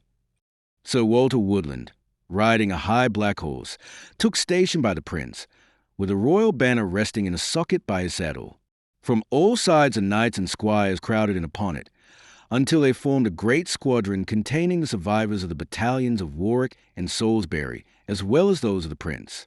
400 men-at-arms who had been held in reserve were brought up and thickened the array, but even so Chandos' face was grave as he scanned it and then turned his eyes upon the masses of the Frenchmen. "I like it not, fair sir. The weight is over great," he whispered to the prince. "How would you order it, John? Speak what is in your mind." "Surely the task is mine, fair sir, since the thought has come from me," said Chandos. The French monarch, seeing that his footmen had made no impression upon the English, and also that the hedge had been well nigh levelled to the ground in the course of the combat, so that it no longer presented an obstacle, had ordered his followers to remount their horses, and it was as a solid mass of cavalry that the chivalry of France advanced to their last supreme effort. The king was in the centre of the front line, Geoffrey de Charny with the golden oriflamme upon his right, and Eustace de Ribeaumont with the royal lilies upon the left. At his elbow was the Duke of Athens, High Constable of France, and round him were the nobles of the court, fiery and furious, yelling their war cries as they waved their weapons over their heads. 6,000 gallant men of the bravest race in Europe, men whose very names are like blasts of a battle trumpet, Beaujus and Chatillons, Tankervilles and Ventadours, pressed hard behind the silver lilies. Slowly they moved at first, walking their horses that they might be the fresher for the shock. Then they broke into a trot which was quickening into a gallop when the remains of the hedge in front of them was beaten in an instant to the ground, and the broad line of the steel-clad chivalry of England swept grandly forth to the final shock. With loose rein and busy spur, the two lines of horsemen galloped at the top of their speed straight and hard for each other. An instant later they met with a thunder crash which was heard by the burghers on the wall of Poitiers, 7 good miles away. Under that frightful impact horses fell dead with broken necks, and many a rider, held in his saddle by the high pommel, fractured his thighs with the shock. Here and there a pair met breast to breast, the horses rearing straight upward and falling back upon their masters. But for the most part the line had opened in the gallop, and the cavaliers, flying through the gaps, buried themselves in the enemy's ranks. Then the flanks shredded out, and the thick press in the center loosened until there was space to swing a sword and to guide a steed. For 10 acres there was one wild tumultuous swirl of tossing heads, of gleaming weapons which rose and fell, of upthrown hands, of tossing plumes and of lifted shields. Miles the din of 1,000 war cries, and the clash of metal upon metal rose and swelled like the roar and beat of an ocean surge upon a rock-bound coast. Backward and forward swayed the mighty throng, now down the valley and now up, as each side in turn put forth its strength for a fresh rally. Locked in one long deadly grapple, great England and gallant France, with iron hearts and souls of fire, strove for mastery. Sir Walter Woodland, riding hard upon his high black horse, had plunged into the swelter and headed for the blue and silver banner of King John. Close at his heels in a solid wedge rode the Prince, Chandos, Nigel, Lord Reginald Cobham, orderly with his 4 famous squires, and a score of the flower of the English and Gascon knighthood, holding together and bearing down opposition by a shower of blows and by the weight of their powerful horses. Their progress was still very slow, for ever fresh waves of French cavaliers surged up against them and broke in front only to close and again upon their rear. Sometimes they were swept backward by the rush, sometimes they gained a few paces, sometimes they could but keep their foothold, and yet from minute to minute that blue and silver flag, which waved above the press, grew ever a little closer. A dozen furious, hard-breathing French knights had broken into their ranks and clutched at Sir Walter Woodland's banner, but Chandos and Nigel guarded it on one side, orderly with his squires on the other, so that no man laid his hand upon it and lived. But now there was a distant crash and a roar of St. George for Guienne from behind. The Captal de Buch had charged home. St. George for England, yelled the main attack, and ever the counter-cry came back to them from afar. The ranks opened in front of them. The French were giving way. A small knight with golden scroll-work upon his armor threw himself upon the prince and was struck dead by his mace. It was the Duke of Athens, Constable of France, but none had time to note it, and the fight rolled on over his body. Looser still were the French ranks. Many were turning their horses, for that ominous roar from the rear had shaken their resolution. The little English wedge poured onward, the prince, Chandos, Audley and Nigel ever in the van. A huge warrior in black, bearing a golden banner, appeared suddenly in a gap of the shredding ranks. He tossed his precious burden to a squire, who bore it away. Like a pack of hounds on the very haunch of a deer, the English rushed yelling for the oriflamme. But the black warrior flung himself across their path. "Charny! Charny a la recuse!" he roared with a voice of thunder. Sir Reginald Cobham dropped before his battle-axe. So did the Gascon de Clisson. Nigel was beaten down onto the crupper of his horse by a sweeping blow, but at the same instant Chandos' quick blade passed through the Frenchman's camail and pierced his throat. So died Geoffrey de Charny, but the Oriflamme was saved. Dazed with the shock, Nigel still kept his saddle, and Pommers, his yellow hide mottled with blood, bore him onward with the others. The French horsemen were now in full flight, but one stern group of knights stood firm, like a rock in a rushing torrent, beating off all, whether friend or foe, who tried to break their ranks. The Oriflamme had gone, and so had the blue and silver banner, but here were desperate men ready to fight to the death. In their ranks honor was to be reaped. The prince and his following hurled themselves upon them, while the rest of the English horsemen swept onward to secure the fugitives and to win their ransoms. But the nobler spirits, Audley, Chandos, and the others, would have thought it shame to gain money whilst there was work to be done or honor to be won. Furious was the wild attack, desperate the prolonged defense. Men fell from their saddles for very exhaustion. For a moment a vision of rich ransoms passed through Nigel's brain. That noble palfrey, that gold-flecked armor, meant fortune to the captor. Let others have it. There was work still to be done. How could he desert the prince and his noble master for the sake of a private gain? Could he lead a prisoner to the rear when honor beckoned him to the van? He staggered to his feet, seized Pommers by the menere, and swung himself into the saddle. An instant later, he was by Chando's side once more, and they were bursting together through the last ranks of the gallant group who had fought so bravely to the end. Behind them was one long swath of the dead and the wounded. In front, the whole wide plain was covered with the flying French and their pursuers. The prince reined up his steed and opened his visor, whilst his followers crowded round him with waving weapons and frenzied shouts of victory. "What now, John?" cried the smiling prince, wiping his streaming face with his ungauntleted hand. "How fares it then?" "I am little hurt, fair lord, save for a crushed hand and a spear prick in the shoulder. But you, sir, I trust you have no scathe." "In truth, John, with you at one elbow and Lord Audley at the other, I know not how I could come to harm. But alas, I fear that Sir James is sorely stricken." The gallant Lord Audley had dropped upon the ground, and the blood oozed from every crevice of his battered armour. His 4 brave squires, Dutton of Dutton, Dells of Doddington, Foulhurst of Crewe and Hawkson of Wainhill, wounded and wearied themselves, but with no thought save for their master, unlaced his helmet and bathed his pallid blood-stained face. He looked up at the prince with burning eyes. "I thank you, sir, for deigning to consider so poor a knight as myself," said he in a feeble voice. The prince dismounted and bent over him. "I am bound to honor you very much, James," said he, "for by your valor this day you have won glory and renown above us all, and your prowess has proved you to be the bravest knight." "My lord," murmured the wounded man, "you have a right to say what you please, but I wish it were as you say." "James," said the prince, "from this time onward I make you a knight of my own household, and I settle upon you 500 marks of yearly income from my own estates in England." "So," the knight answered, "God make me worthy of the good fortune you bestow upon me.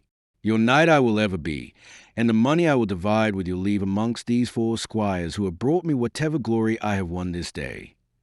So saying, his head fell back, and he lay white and silent upon the grass. "Bring water," said the prince.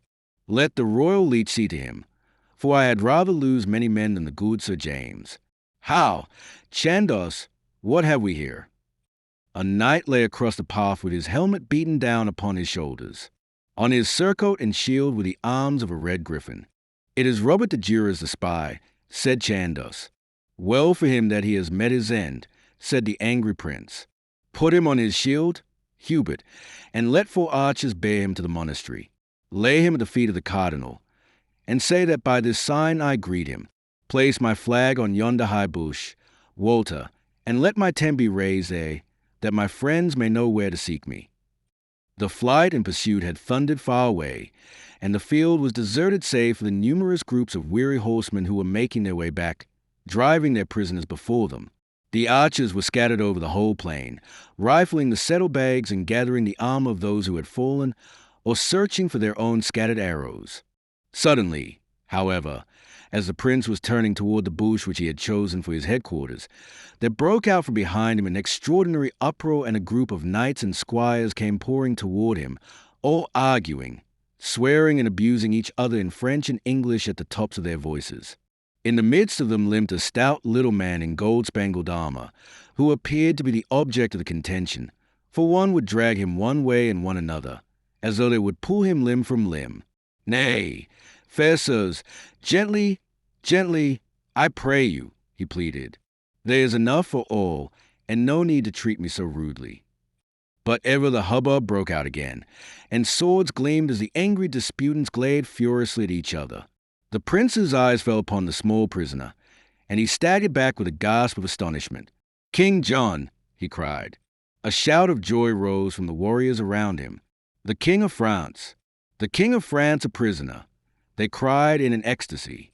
"Nay, nay, fair sirs, let him not hear that we rejoice. Let no word bring pain to his soul." Running forward, the prince clasped the French king by the two hands. "Most welcome, sire," he cried. "Indeed it is good for us that so gallant a knight should stay with us for some short time, since the chance of war has so ordered it. Wine there! Bring wine for the king." But John was flushed and angry. His helmet had been roughly torn off, and blood was smeared upon his cheek. His noisy captors stood around him in a circle, eyeing him hungrily like dogs who had been beaten from their quarry. There were Gascons and English, knights, squires, and archers, all pushing and straining. "I pray you, fair prince, to get rid of these rude fellows," said King John, "for indeed they have plagued me sorely. By Saint Denis, my arm has been well nigh pulled from its socket." "What wish you then?" asked the prince, turning angrily upon the noisy swarm of his followers. "Nay, this must be settled here now," said the prince. "I crave your patience, fair and honoured sir, for a few brief minutes, since indeed much ill may spring from this if it be not set at rest. Who is this tall knight who can scarce keep his hands from a king's shoulder?" "It is Denis de Maubec, my lord, a knight of St. Omer, who is in our service, being an outlaw from France." "I call him to mind. How then, Sir Denis? What say you in this matter?" "He gave himself to me, fair lord. He had fallen in the press, and I came upon him and seized him. I told him that I was a knight from Artois, and he gave me his glove. See here, I bear it in my hand." "It is true, fair lord, it is true," cried a dozen French voices. "Nay, sir, judge not too soon," shouted an English squire, pushing his way to the front. "It was I who had him in my mercy, and he is my prisoner, for he spoke to this man only because he could tell by his tongue that he was his own countryman. I took him, and here are a score to prove it." "It is true, fair lord, we saw it, and it was even so," cried a chorus of Englishmen. At all times there was growling and snapping betwixt the English and their allies of France. The prince saw how easily this might set a light to such a flame as could not readily be quenched. It must be stamped out now ere it had time to mount. "Fair and honoured lord," he said to the king, "again I pray you for a moment of patience. It is your word and only yours which can tell us what is just and right. To whom will you graciously please to commit your royal person?" King John looked up from the flagon which had been brought to him and wiped his lips with the dawnings of a smile upon his ruddy face. "It was not this Englishman," he said, and a cheer burst from the Gascons, "nor was it this bastard Frenchman," he added. "To neither of them did I surrender." There was a hush of surprise. "To whom then, sir?" asked the prince. The king looked slowly round. "There was a devil of a yellow horse," said he. "My poor palfrey went over like a skittle pin before a bull. Of the rider I know nothing save that he bore red roses on a silver shield. Ah, by Saint Denis, there's the man himself, and there's thrice accursed horse." His head swimming, and moving as if in a dream, Nigel found himself the centre of the circle of armed and angry men. The prince laid his hand upon his shoulder. "It is a little cock of Tilford Bridge," said he. "On my father's soul, I have ever said that you would win your way. Did you receive the king's surrender?"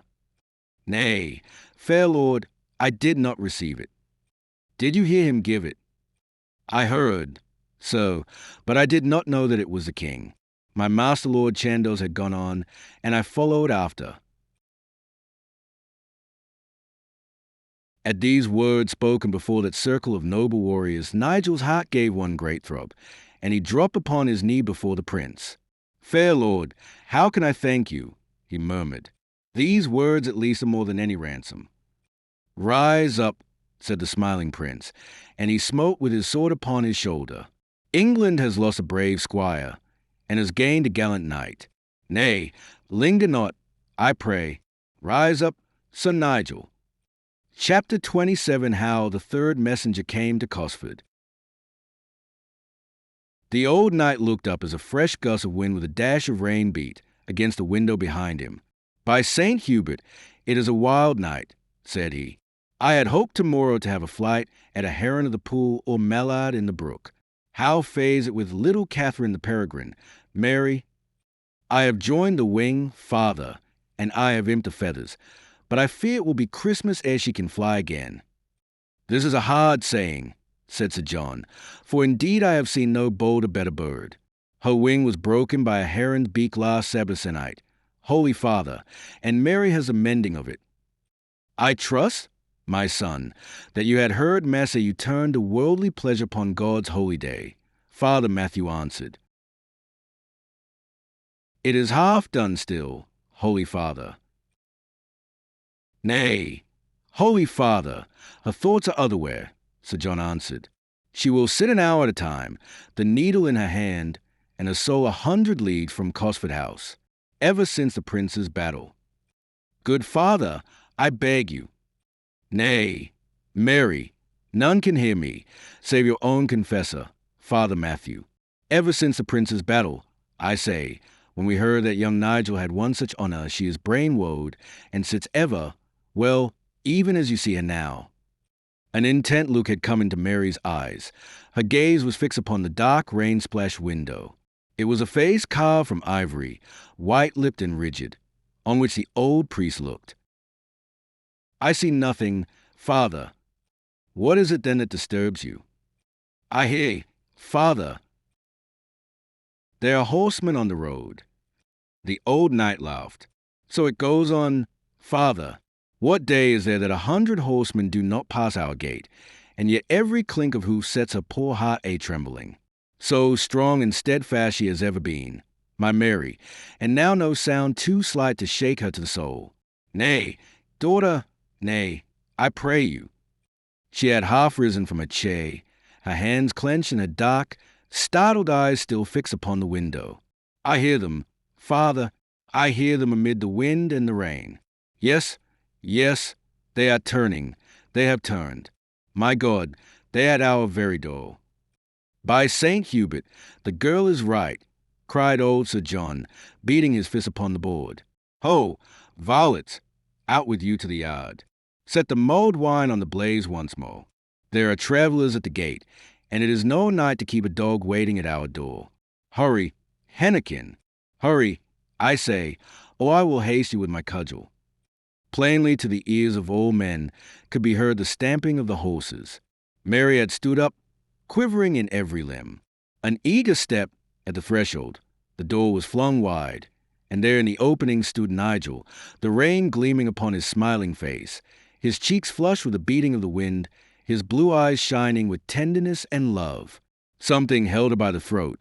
The light of the torches danced up and down, but a strong spirit rose at the thought that others should see the inner holy of holies of a soul. There is a heroism of women to which no valor of man can attain. Her eyes only carried him her message as she held out her hand. "Welcome, Nigel," said she. He stooped and kissed it. "St. Catherine has brought me home," said he.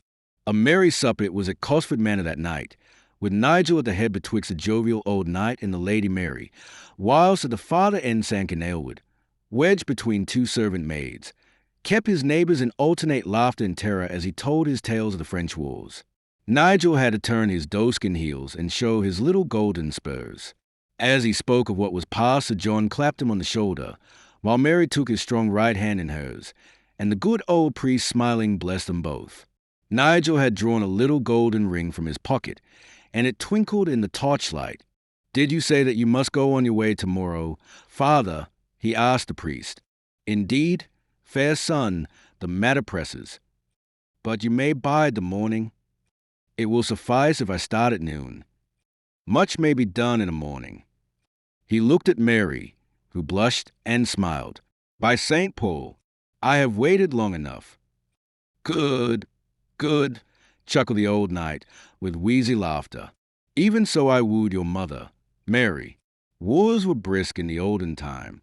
Tomorrow is Tuesday, and Tuesday is ever a lucky day. Alas, that the good Dame Ermintrude is no longer with us to see it done.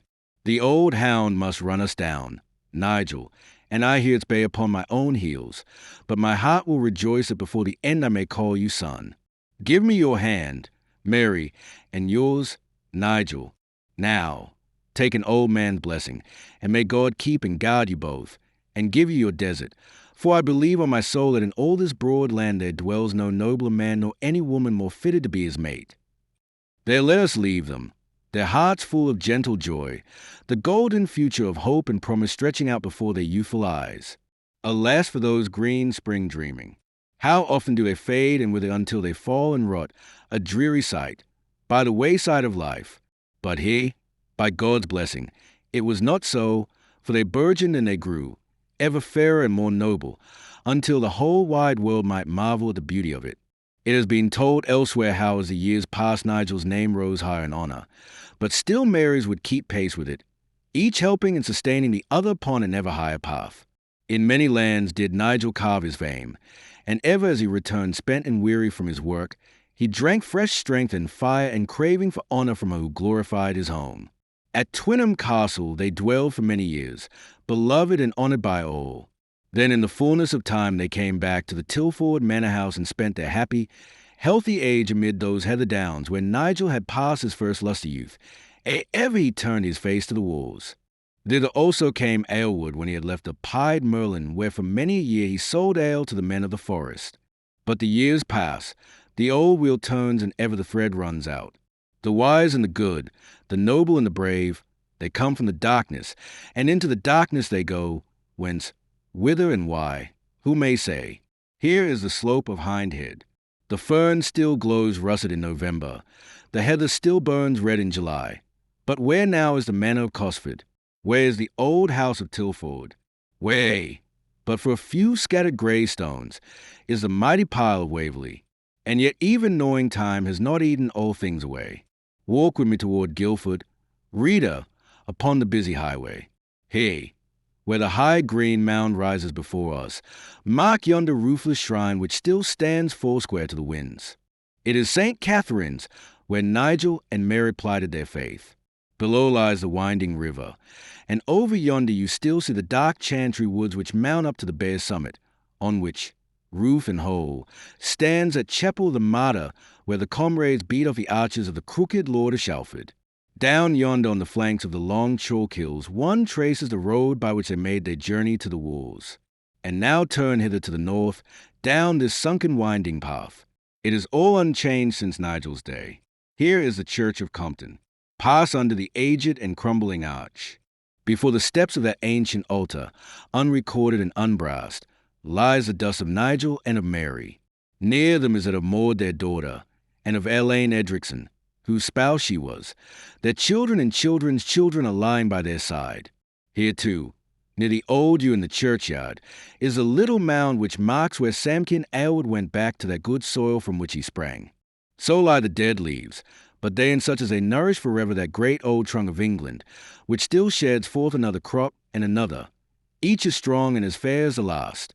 The body may lie in mouldering chancel, or in crumbling vault, but the rumour of noble lives, the record of valor and truth, can never die, but lives on in the soul of the people.